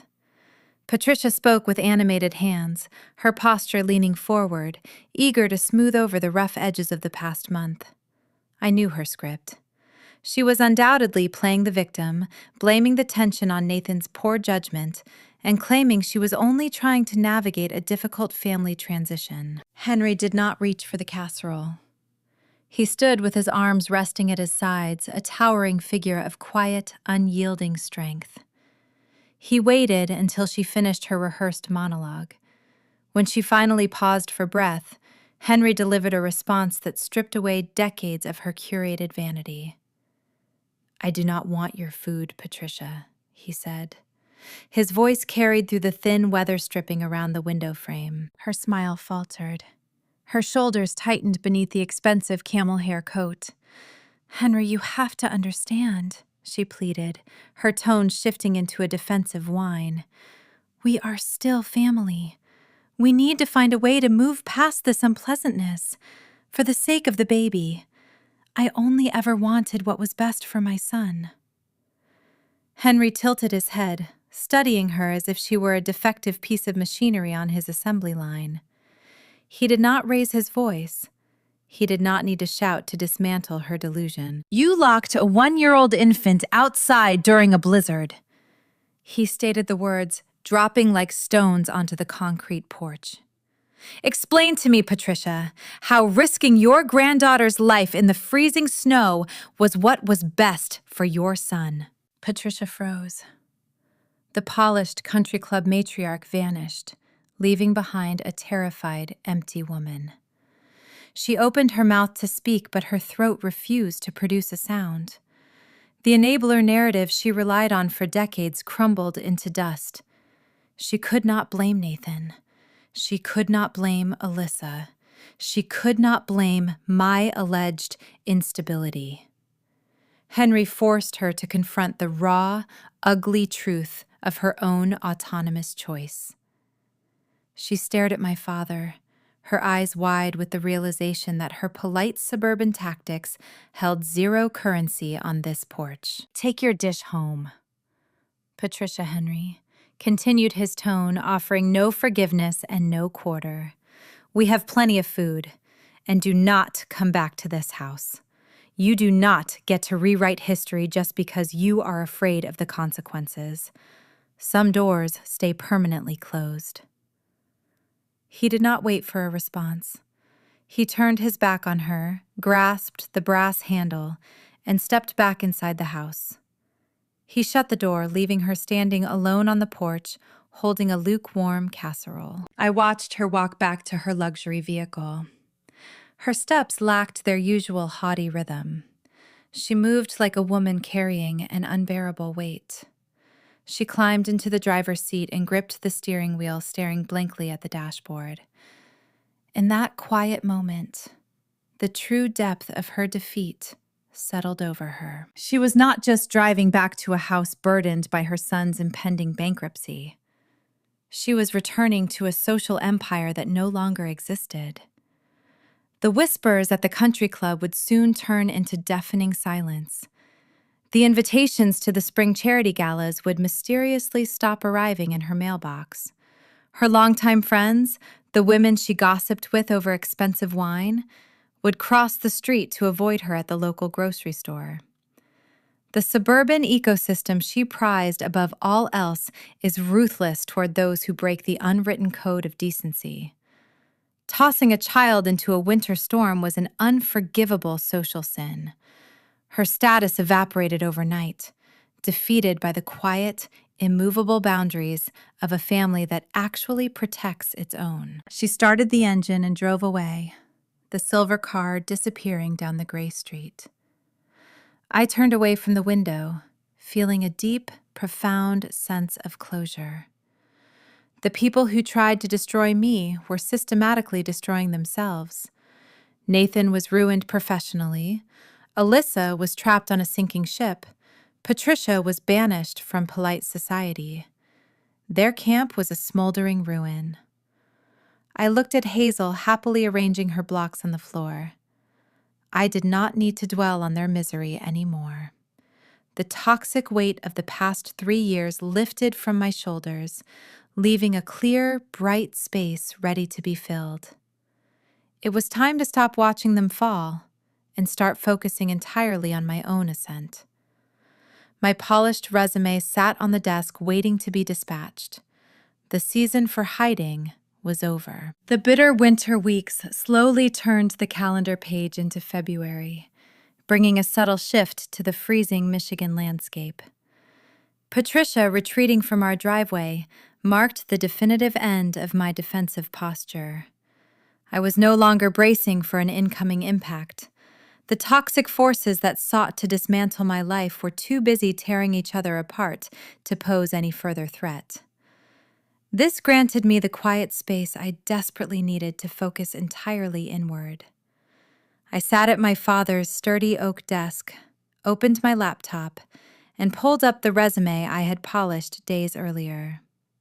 Before Nathan persuaded me to step away from my career, citing his desire for a traditional corporate wife, I was a highly sought-after supply chain coordinator. I knew how to route commercial freight across international borders. I understood the delicate, complex dance of industrial logistics. I bypassed the standard anonymous application portals and logged directly into my professional networking accounts.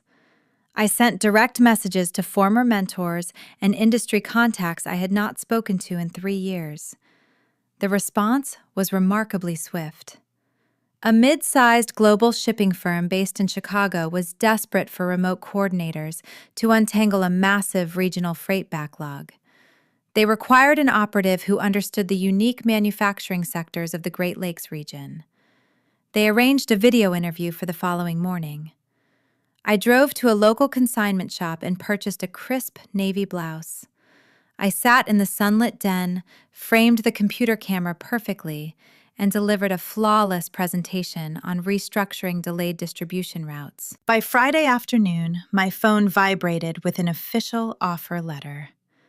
The starting salary surpassed what I earned before I left the workforce to raise Hazel. The irony tasted remarkably sweet. Nathan was currently suspended without pay under investigation for embezzlement in the exact same industry where I was now flourishing. He used his logistics career as a weapon to make me feel small and dependent. Now I was stepping back into that identical arena and outperforming him without leaving my childhood home. The first direct deposit landed in my newly opened independent checking account 2 weeks later. The numerical value glowing on my banking application represented something far greater than mere currency. It was the physical manifestation of my autonomy. During our marriage, Nathan controlled our finances with a suffocating iron grip. He demanded itemized receipts for every gallon of milk and questioned the cost of ordinary household goods. He made me feel like a burdensome expense, rather than an equal partner orchestrating our domestic life. He utilized money to enforce a strict hierarchy, ensuring I always had to ask for permission to survive. That afternoon, I strapped Hazel into her car seat and drove to the local supermarket. Walking down the wide, brightly lit aisles, I felt a profound, undeniable shift in my posture. I pushed the metal shopping cart with my head held high. I visited the produce section, selecting fresh organic strawberries, crisp green apples, and a bundle of bright yellow bananas for my daughter. I added imported cheeses and a fresh loaf of artisan bread to the basket. I did not check the price tags with a familiar tight knot of anxiety forming in my throat. I did not calculate the total in my head, terrified of exceeding a rigid weekly allowance dictated by a resentful husband. I approached the checkout lane, watching the cashier scan the assorted items. The final total appeared on the digital screen. I reached into my wallet and extracted my own debit card. My maiden name was embossed in clean silver lettering across the navy plastic. I inserted the chip into the payment terminal. The machine emitted a sharp, crisp beep, signaling an approved transaction. The cashier handed me the printed receipt and wished me a good afternoon. I smiled, thanked her, and walked out through the sliding glass doors into the cold, winter air. I loaded the groceries into the trunk, secured Hazel in the back seat, and climbed behind the steering wheel. I closed the heavy car door, shutting out the ambient noise of the busy parking lot. I rested my forehead against the leather steering wheel. A sudden, overwhelming wave of emotion swelled in my chest, rising upward until it spilled over. Tears blurred my vision, tracing warm, wet paths down my cheeks. They were not tears of sorrow, grief, or lingering trauma. They were tears of profound, unshackling relief. I was no longer a dependent wife relying on an arrogant man for my basic survival. I was a capable, autonomous woman providing for my child entirely on my own merit. The quiet terror that had stalked my every step since Christmas Eve washed away, leaving behind a fierce, resilient strength. I had navigated the worst storm of my life, and I emerged on the other side holding the title to my own future. That evening, I sat at the kitchen table with my dark leather planner spread open under the warm overhead light. I was meticulously mapping out my monthly budget. I calculated my projected income, subtracted my essential expenses, and drafted a realistic savings timeline for leasing a new apartment. The numbers added up beautifully, providing a clear mathematical path forward. Henry stood by the stove preparing a hearty pot of beef stew. He wiped his hands on a linen towel and walked over, pulling up a wooden chair across from me. He looked at the neatly organized columns of figures inked into my ledger. He looked at my face, studying the relaxed lines around my eyes and the calm, steady rhythm of my breathing. "You look genuinely happy, Meredith," he noted, his voice laced with quiet, undeniable pride. "It is the first time I have seen that clear expression on your face in years." I looked up from my calculations and offered a genuine smile. I felt deeply happy. The suffocating psychological weight of Nathan's control had evaporated completely. Financial independence was the final key turning in the lock, freeing me from the invisible prison he built around my mind. The true nature of retribution revealed itself to me in that quiet kitchen. Defeating an enemy is not merely about watching their carefully constructed empire burn to the ground. True revenge is about outgrowing them so thoroughly that their existence no longer dictates your emotional state. Nathan could scream into his phone all he wanted. He could rage against his ruined career, his impending bankruptcy, and his furious mistress. None of his chaos mattered to me anymore. His crumbling world was entirely separate from my peaceful reality. My independence stripped away the last remaining remnant of his leverage, rendering his threats entirely hollow. I had successfully reclaimed my identity, shedding the polished corporate wife persona to reveal the capable logistics expert underneath. But the legal ties binding us still required a formal surgical severing. The spring thaw was rapidly approaching, melting the last of the stubborn Michigan snowdrifts and revealing the green grass underneath. The final divorce hearing loomed on the upcoming calendar. Nathan would have to face a family court judge, explain his indefensible actions, and formally surrender the deed to the marital home. The court date promised a definitive, undeniable end to the nightmare. But cornered men are notoriously unpredictable when forced to stand before a gavel. I closed my leather planner, knowing the ultimate legal confrontation was only a few short weeks away. The stubborn Michigan winter finally surrendered to April. Gentle rain washed away the lingering gray slush, exposing pale green shoots pushing through the damp soil. The seasonal shift mirrored the internal thaw within my own life. I sat in the passenger seat of my father's truck, watching the Detroit skyline emerge through the morning mist. Today marked the final legal reckoning. We pulled into the concrete parking structure near the family court division. The sprawling municipal building felt imposing, built from heavy granite and reinforced glass. It was a place where fractured lives were meticulously dismantled and categorized into binding legal decrees. We passed through the metal detectors, discarding our coats and placing our belongings into gray plastic bins. The air inside the judicial center smelled of floor wax, damp wool, and stale coffee. I walked down the long, fluorescent-lit corridor alongside my attorney Sarah and my father Henry. My posture remained tall. I wore a tailored charcoal blazer purchased with my own earnings. The trembling, fearful woman who shivered on a frozen porch months prior no longer existed. In her place stood a resilient logistics coordinator, ready to close the most disastrous chapter of her life. We approached the designated courtroom. A heavy wooden bench rested against the cinder block wall outside the double doors. Nathan sat on the far edge of the varnished wood. The sight of him caused my stride to slow for a fraction of a second.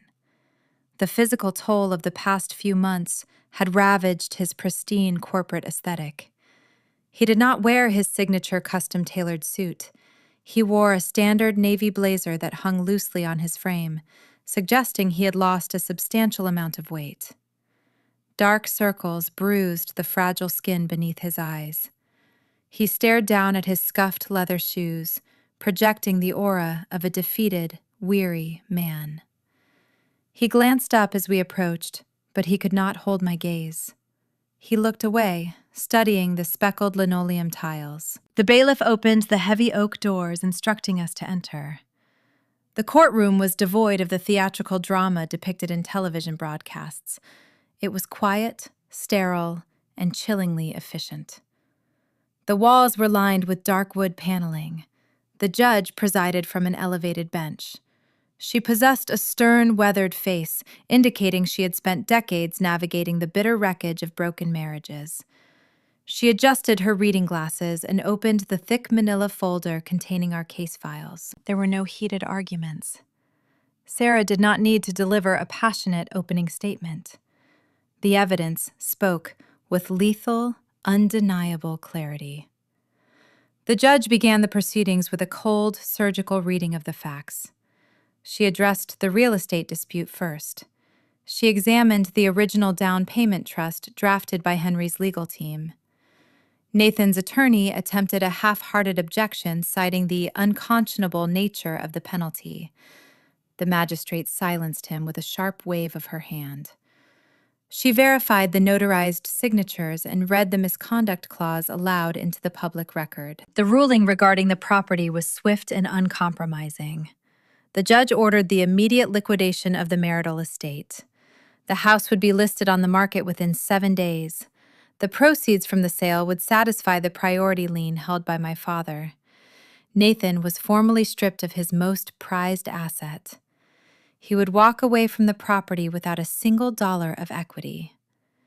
He slumped forward in his chair, resting his forehead against his palms as his financial ruin was permanently cemented into law. The magistrate then turned the page, addressing the matter of child support. Nathan's counsel submitted a motion to reduce his financial obligations, citing his current lack of income. The lawyer explained that his client had been suspended from his regional management position. The judge peered over the rim of her glasses, her expression hardening into flint. She referenced the subpoenaed human resources file provided during discovery. She noted that his unemployment was not the result of corporate downsizing or economic hardship. His suspension stemmed directly from internal embezzlement and egregious policy violations related to his infidelity. In the American legal system, courts do not reward individuals who intentionally torpedo their own careers. The judge denied the motion for a downward modification. She imputed his income, establishing the monthly child support payments based on his previous 6-figure salary. Nathan was now legally obligated to pay an exorbitant monthly sum he could no longer afford, ensuring his financial suffocation would continue long after the gavel fell. Finally, the courtroom addressed the issue of custody. The atmosphere grew remarkably still. The judge cued the security footage extracted from the neighbor's surveillance camera. The black and white video played on the flat-screen monitors positioned across the room. The silent recording echoed louder than any shouted accusation. We all watched Patricia hurl the garbage bags into the storm. We all watched Nathan stand in the heated doorway, holding a crystal wine glass while the wind battered his shivering infant daughter. The video ended. The screen faded to black. The judge looked directly at Nathan.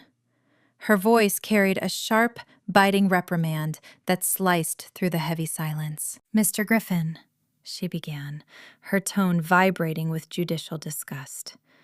"Family courts generally favor joint physical custody to ensure a child maintains a bond with both parents. However, this court has a primary directive to protect the physical and emotional safety of the minor involved. The visual evidence presented today demonstrates a staggering lack of protective instinct. You watched your child endure freezing temperatures and chose your own comfort over her survival." She picked up her pen and signed the final decree. "I am awarding primary physical and legal custody to the mother. Your visitation rights are hereby restricted. You will be permitted 2 supervised visits per month at an approved facility." The judge set her pen down and delivered her closing remark. Fatherhood is a privilege you earn every single day. Love is an action, not a title. The gavel struck the wooden block, sounding like a gunshot in the quiet room. The hearing concluded in less than 40 minutes. I gathered my documents and walked out through the swinging wooden gate. I exited the courtroom, stepping back into the brightly lit hallway. Sarah and Henry walked a few paces ahead, discussing the upcoming property appraisal.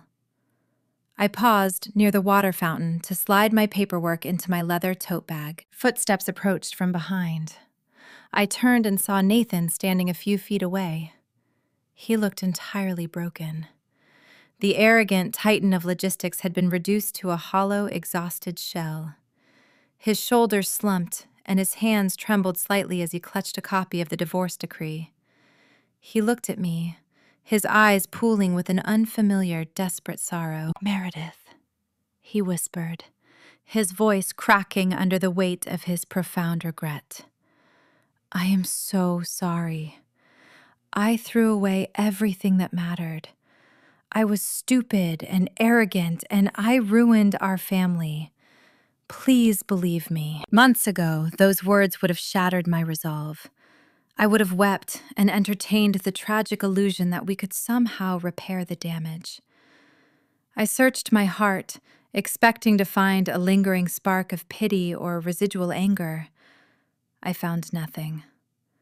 The emotional well was entirely dry. I looked at his red-rimmed eyes and felt a chilling, absolute indifference.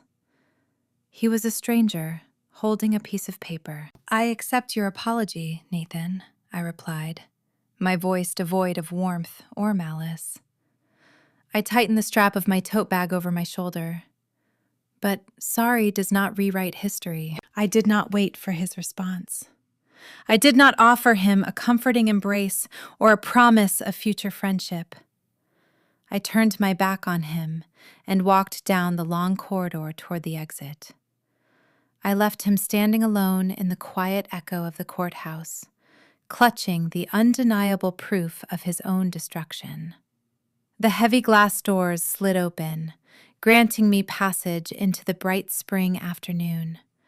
The fresh rain-washed air filled my lungs. The legal tether was finally severed. I stepped out onto the granite plaza, ready to close the book on the man I left behind. The gavel falling in that sterile courtroom was merely the initial spark. The true inferno consumed Nathan's camp over the following weeks, burning away every lingering facade of his pristine suburban existence. The judicial order mandated a swift liquidation of the marital estate. 2 days after the hearing, a real estate agent marched across the manicured front lawn and drove a wooden for sale sign deep into the thawing Michigan soil. That simple wooden post acted as a tombstone for a life built entirely on deceit. Inside the walls of that expansive property, the atmosphere turned remarkably toxic. The impending sale meant the residents had to vacate within 30 days. The financial walls were closing in rapidly. Alyssa packed her belongings on a rainy Tuesday afternoon. Her departure was not fueled by fading romance, but by the harsh, undeniable mathematics of her new reality. She had tethered herself to a senior executive, expecting a seamless ascension into the upper echelon of corporate wealth. She wanted the imported cars, the private club memberships, and the effortless luxury. Instead, she received a front-row seat to a spectacular financial collapse. The human resources investigation at the logistics firm concluded with swift, brutal efficiency. The executives did not merely suspend Nathan, they terminated his employment and revoked his unvested stock options. The audit also ensnared Alyssa. The compliance officers determined she was complicit in the fraudulent expense reports. She was unceremoniously fired and escorted out of the building by security. Stripped of her income and blacklisted within the local shipping industry, Her ambitious shortcuts yielded nothing but a ruined resume. She dragged 2 heavy suitcases down the curved wooden staircase, the wheels thumping rhythmically against the hardwood treads. Nathan stood in the foyer, his face pale and drawn. He pleaded with her to stay, promising he would secure a new job and rebuild their portfolio. He tried to deploy the same charismatic charm he used to lure her in, but the magnetism was gone. Alyssa stopped at the front door and looked at him with profound disgust. She told him he was a fraud. She stated she had no intention of sinking alongside a captain who blew a hole in his own ship. She walked out the front door, letting it slam shut behind her, leaving him alone in an echoing, empty house. Nathan's misery was compounded by the devastating ruin of his fiercest defender. Patricia spent decades cultivating an aura of old money and untouchable grace. However, her wealth was largely performative, heavily reliant on a fixed widow's pension and the elevated social standing of her successful son. When Henry enacted the priority lien and Nathan's accounts were frozen, Patricia attempted to rescue her boy. She liquidated her modest retirement savings to cover the exorbitant retainers demanded by the downtown litigation firm. She drained her accounts, funding a legal defense that ultimately evaporated in a matter of minutes. The financial hemorrhage coincided perfectly with her total social exile. The country club elite shunned her. The women she once gossiped with refused to answer her phone calls. The suffocating isolation in her upscale neighborhood became unbearable. Unable to afford her property taxes and desperate to hide her humiliation, Patricia sold her elegant estate at a steep loss. She relocated to a subterranean apartment complex in a far less desirable zip code. The poetic justice of her new environment was striking. Patricia, a woman who callously pushed her infant granddaughter into a freezing winter storm, now resided in a damp, drafty basement. The heating system in her new building functioned poorly, leaving her to sit in a worn armchair, wearing layers of heavy wool to ward off the perpetual chill. She spent her days staring at small ground-level windows, watching the tires of passing cars, knowing her reign as a suburban matriarch was permanently extinguished. As the 30-day eviction deadline loomed, Nathan's desperation peaked. He delayed packing until the final morning, stubbornly refusing to accept his fate. When the moving truck arrived, he was forced to shove his expensive belongings into whatever cheap receptacles he could find. He stuffed custom-tailored trousers and silk ties into oversized canvas duffel bags. He rushed through the house, sweating and panicked, watching the movers carry away the leather sectional he once claimed as his corporate prize. He grabbed his final bag and hurried toward the front door. He did not possess the quiet, dignified exit I executed months prior. His departure was a clumsy, frantic scramble. As he stepped onto the concrete porch, he failed to notice the trailing strap of an overstuffed bag.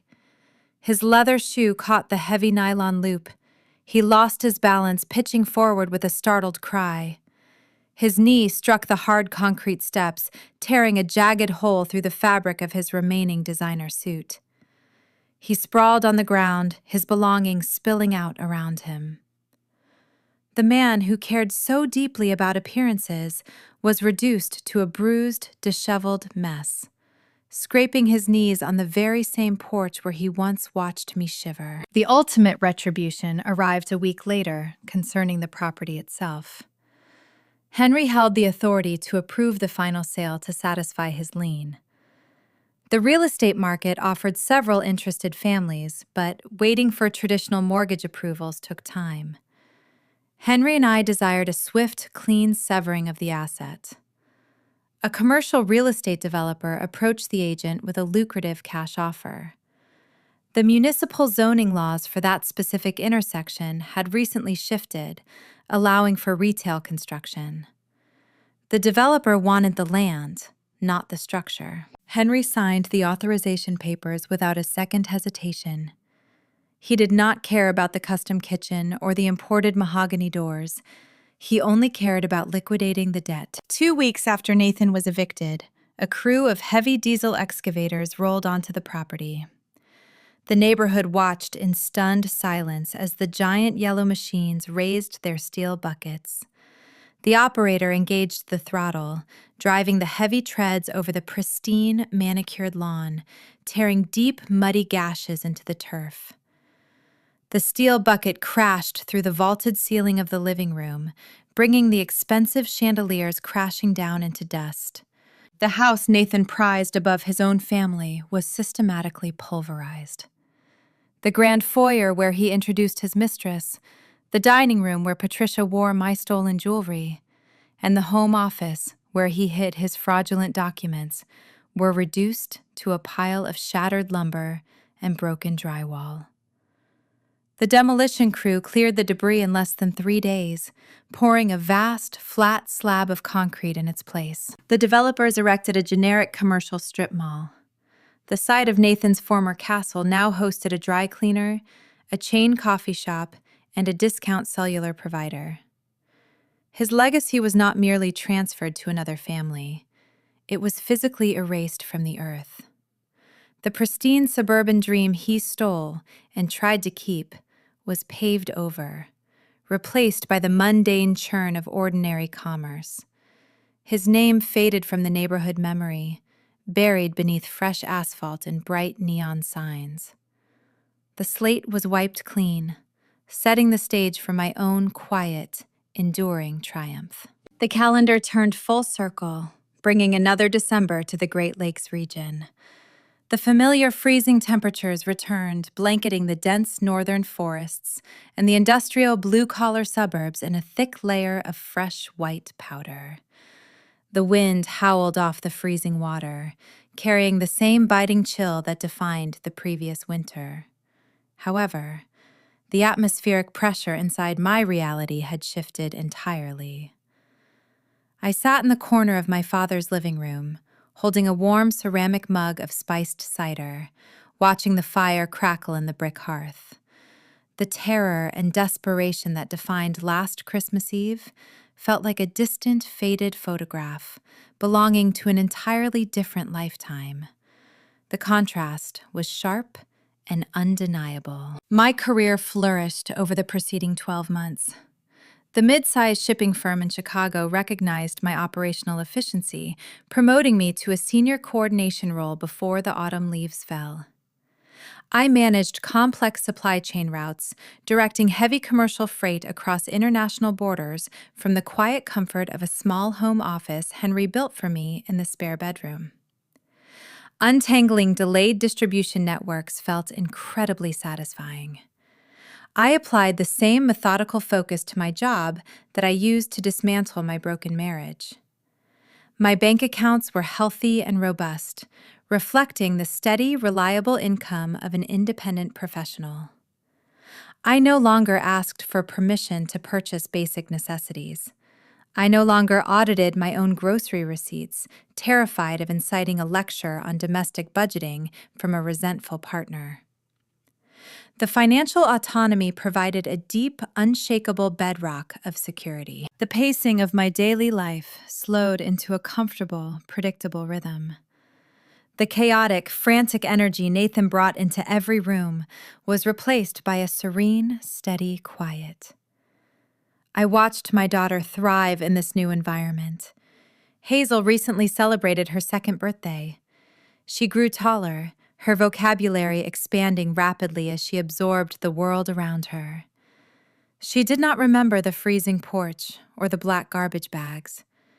She did not remember her father choosing a crystal wine glass over her survival. Her mind remained a pristine canvas, painted only with the unconditional affection of a mother and a grandfather who prioritized her physical and emotional safety above all else. She played with wooden blocks and read picture books entirely shielded from the bitter legal warfare that defined the previous spring. A bright burst of laughter pulled my attention toward the center of the room. Henry stood near the tall evergreen tree we harvested from a local farm earlier that week. The pine needles filled the house with a sharp, clean scent that overpowered the faint smell of wood smoke. He lifted Hazel effortlessly, placing her small feet onto his sturdy shoulders. She reached up with both hands, grasping a glittering silver star. Her tiny fingers guided the ornament, settling it perfectly onto the highest branch. Henry smiled, his eyes crinkling at the corners. He lowered her back to the braided rug, handing her a small wooden toy train. The scene was simple, devoid of designer labels, expensive jewelry, or performative wealth, yet it possessed a profound, enduring richness that no corporate bonus could ever purchase. I set my mug on the side table and stood up. I walked down the narrow hallway, retrieving my late mother's thick wool sweater from the closet. I slid my arms through the heavy sleeves, wrapping the familiar fabric around my torso. The garment still smelled faintly of cedar, providing a tactile reminder of the strong, resilient women who came before me. It felt like a protective shell. I turned the brass knob and opened the front door, stepping out onto the concrete porch. The freezing Michigan wind immediately caught my hair, whipping it across my face. The icy air filled my lungs, but I did not shiver. The cold possessed no power over me anymore. I leaned against the wooden railing, looking out into the dark, quiet street. The street lamps cast a yellow glow over the snowdrifts, highlighting the falling flakes.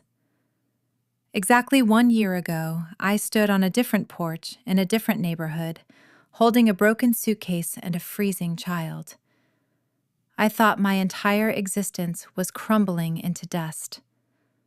I believed the man who locked me out held all the leverage, the wealth, and the authority. I remembered the blinding panic, the crushing humiliation, and the frantic urge to beg for a life I thought I needed. I remembered the feeling of total powerlessness. Then I remembered the tense drive to this exact house, and the moment Henry opened the door, they picked the wrong family. My father's 5 words echoed in the crisp night air, carrying the weight of a fulfilled prophecy. We did not defeat Nathan and Patricia by mirroring their cruelty. We did not engage in public screaming matches, post vindictive social media updates, or attempt to poison mutual friendships. We won because we were meticulously prepared. We understood that arrogant individuals always defeat themselves when given enough silence to operate. We utilized patience as a strategic tool, waiting for them to trip over the hidden wires of their own deceit. My father taught me that a contract is a shield that bullies cannot pierce, and he was proven right. The past 12 months offered a masterclass in human nature. Nathan believed a home was a financial asset, a physical structure designed to project status and intimidate peers. He thought his name on a deed granted him undisputed ownership of the people residing inside. Patricia believed family loyalty meant enabling toxic behavior to preserve a fragile social facade. They both worshipped the aesthetic of success, while rotting the foundation from the inside out. Their flawed philosophies cost them everything. Their empire was paved over. Their reputations were ruined, and their wealth evaporated.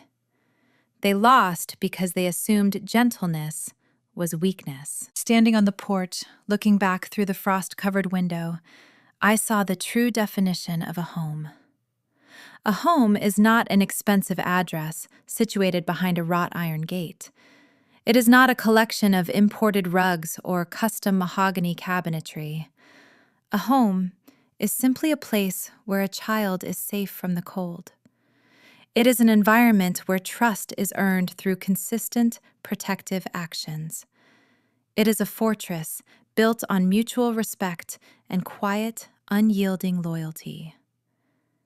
Henry provided that fortress when I needed it most, and now I possessed the strength to maintain it for the rest of my life. I turned the collar of my mother's sweater up against the wind, feeling a deep, profound sense of closure.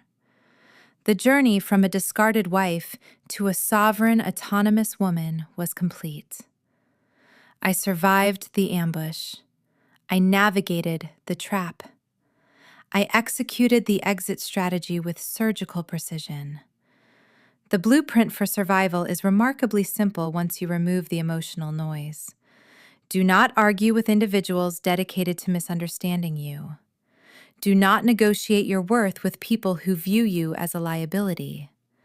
Let them build their false narratives and let them choke on the eventual consequences. The universe has a way of balancing the scales when you stop trying to force the weights. I placed my hand on the cold brass door handle, ready to step back inside the warmth of the living room. The firelight flickered through the glass, illuminating the secure, peaceful life waiting for me. I learned the most valuable lesson a person can learn during a brutal winter storm. Silence is discipline. Documentation is armor. And quiet dignity is the ultimate victory. I pulled the door open, stepped over the threshold, and closed the lock behind me, leaving the cold, dark world exactly where it belonged. The memory of that freezing Michigan blizzard no longer haunts me with the icy grip of terror. Instead, it serves as a profound, chilling masterclass in the enduring consequences of how we choose to raise our children. When I look back on the night my marriage fractured, I do not merely see a husband's infidelity or a mother-in-law's cruelty. I see a collision between two fundamentally opposing philosophies of family responsibility parenting and what it truly means to guide a child through the complex landscape of American culture. In the United States, the traditional family structure is often romanticized through the lens of suburban prosperity. We are taught to measure successful parenting by the outward markers of stability: the manicured lawn, the sprawling home, the Ivy League degrees, and the prestigious corporate titles. Patricia raised Nathan within this gilded echo chamber. She believed that a mother's primary duty was to provide an impenetrable shield of privilege around her son, insulating him from discomfort, accountability, and the sting of his own mistakes. She equated blind loyalty with unconditional love. When Nathan decided to discard his wife and infant daughter for a younger mistress, Patricia did not correct his moral failing. She grabbed the black garbage bags and helped him throw us into the snow. To the outside world, Patricia played the role of the devoted matriarch, fiercely protecting her bloodline. Yet beneath the cashmere and the country club smiles, her parenting was a profound act of emotional neglect. By constantly altering reality to make Nathan the victim, she denied him the vital opportunity to develop emotional awareness. She taught him that fairness was subjective, bending to accommodate the desires of the wealthy and the entitled. She engineered a man who looked like a titan of industry, but possessed the fragile, underdeveloped conscience of a spoiled toddler. Patricia thought she was saving her son on Christmas Eve. In reality, she was handing him the shovel he would ultimately use to bury his own future. Contrast that hollow, performative loyalty with the quiet, formidable grace of my father Henry. He raised me in the blue-collar heart of Detroit, where the culture demands grit and the economy dictates that you work for every inch of ground you stand on. Henry did not possess a trust fund to pass down, nor could he afford to buy my way out of life's inevitable hardships. Instead, he gifted me an inheritance of far greater value: a deep, unshakable understanding of honesty, boundaries, and long-term preparation. My father understood that true family responsibility within a traditional structure does not mean smiling for holiday photographs while the foundation rots beneath your feet. It means establishing firm, immutable standards of decency. When I arrived on his porch, shivering and broken, he did not coddle me with empty platitudes, nor did he charge out into the night seeking chaotic, violent revenge. He wrapped my daughter in his union flannel and reminded me that the law, structure, and documentation are the ultimate antidotes to arrogance. Henry's parenting was rooted in a distinctively American realism. He knew that the world would not always be kind to his daughter. He knew that people change, that vows are sometimes broken, and that the illusion of safety is the most dangerous trap a person can walk into. By quietly embedding a misconduct clause into the real estate trust 4 years before my marriage collapsed, he was not predicting my failure. He was teaching me the ultimate lesson in fairness. He taught me that holding people accountable to the contracts they sign, both moral and legal, is not an act of malice. It is an act of supreme self-respect. As I watch Hazel grow, stacking her wooden blocks in the warm sunlight of my childhood home, I realize that the generational baton has been passed to me. Raising a child in today's society requires a delicate, intentional balance. We must foster deep emotional awareness, teaching our children to name their feelings, to understand the weight of their choices, and to recognize that true love is an action, not a stagnant title. I will not raise Hazel to believe that her worth is tied to her zip code or her ability to remain quiet in the face of injustice. I will raise her to read the fine print of life, to demand reciprocity in her relationships, and to know that a real home is defined by the safety it provides, not the opulence it projects. Navigating the treacherous waters of family dysfunction and reclaiming your own identity is a journey that requires immense courage. It requires us to dismantle the toxic narratives we inherited and to rebuild our lives on a bedrock of unvarnished truth. If my journey resonates with you, if you have ever had to walk away from a beautifully decorated lie to find your own quiet peace, you are not alone in this fight. I encourage you to subscribe and follow Melissa Told Stories. Together, we explore the profound, intricate, and often unspoken realities of human resilience, family dynamics, and the quiet victories that define our true character. When the dust of the courtroom settled and the demolition crews erased Nathan's pristine suburban castle, I was left with a lingering, provocative realization about the nature of parenthood. Society conditions us to believe that a parent's greatest achievement is securing a soft, painless landing for their child. We spend our lives frantically trying to build impenetrable fortresses for our offspring, padding the walls with financial privilege, eager defense mechanisms, and a desperate desire to see them succeed at any cost. We view a child's failure as a direct indictment of our own caregiving. But perhaps this conventional wisdom is the very poison that destroys the American family.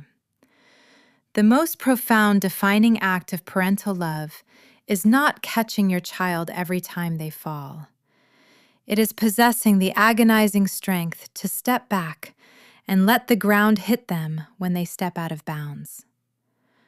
Patricia refused to let her son hit the ground, and in doing so, she created a man so detached from reality that he destroyed his own life the moment he faced a boundary he could not manipulate. We are taught to fear the cold, to shield our families from the bitter winds of consequence. Yet as I stand on my father's porch and feel the winter air against my face, I know the truth. The most dangerous place a child can ever grow up is inside a house where they are never allowed to be wrong. True guidance is not a shield, it is a mirror. And sometimes the greatest kindness you can offer the people you love is to stop protecting them from themselves.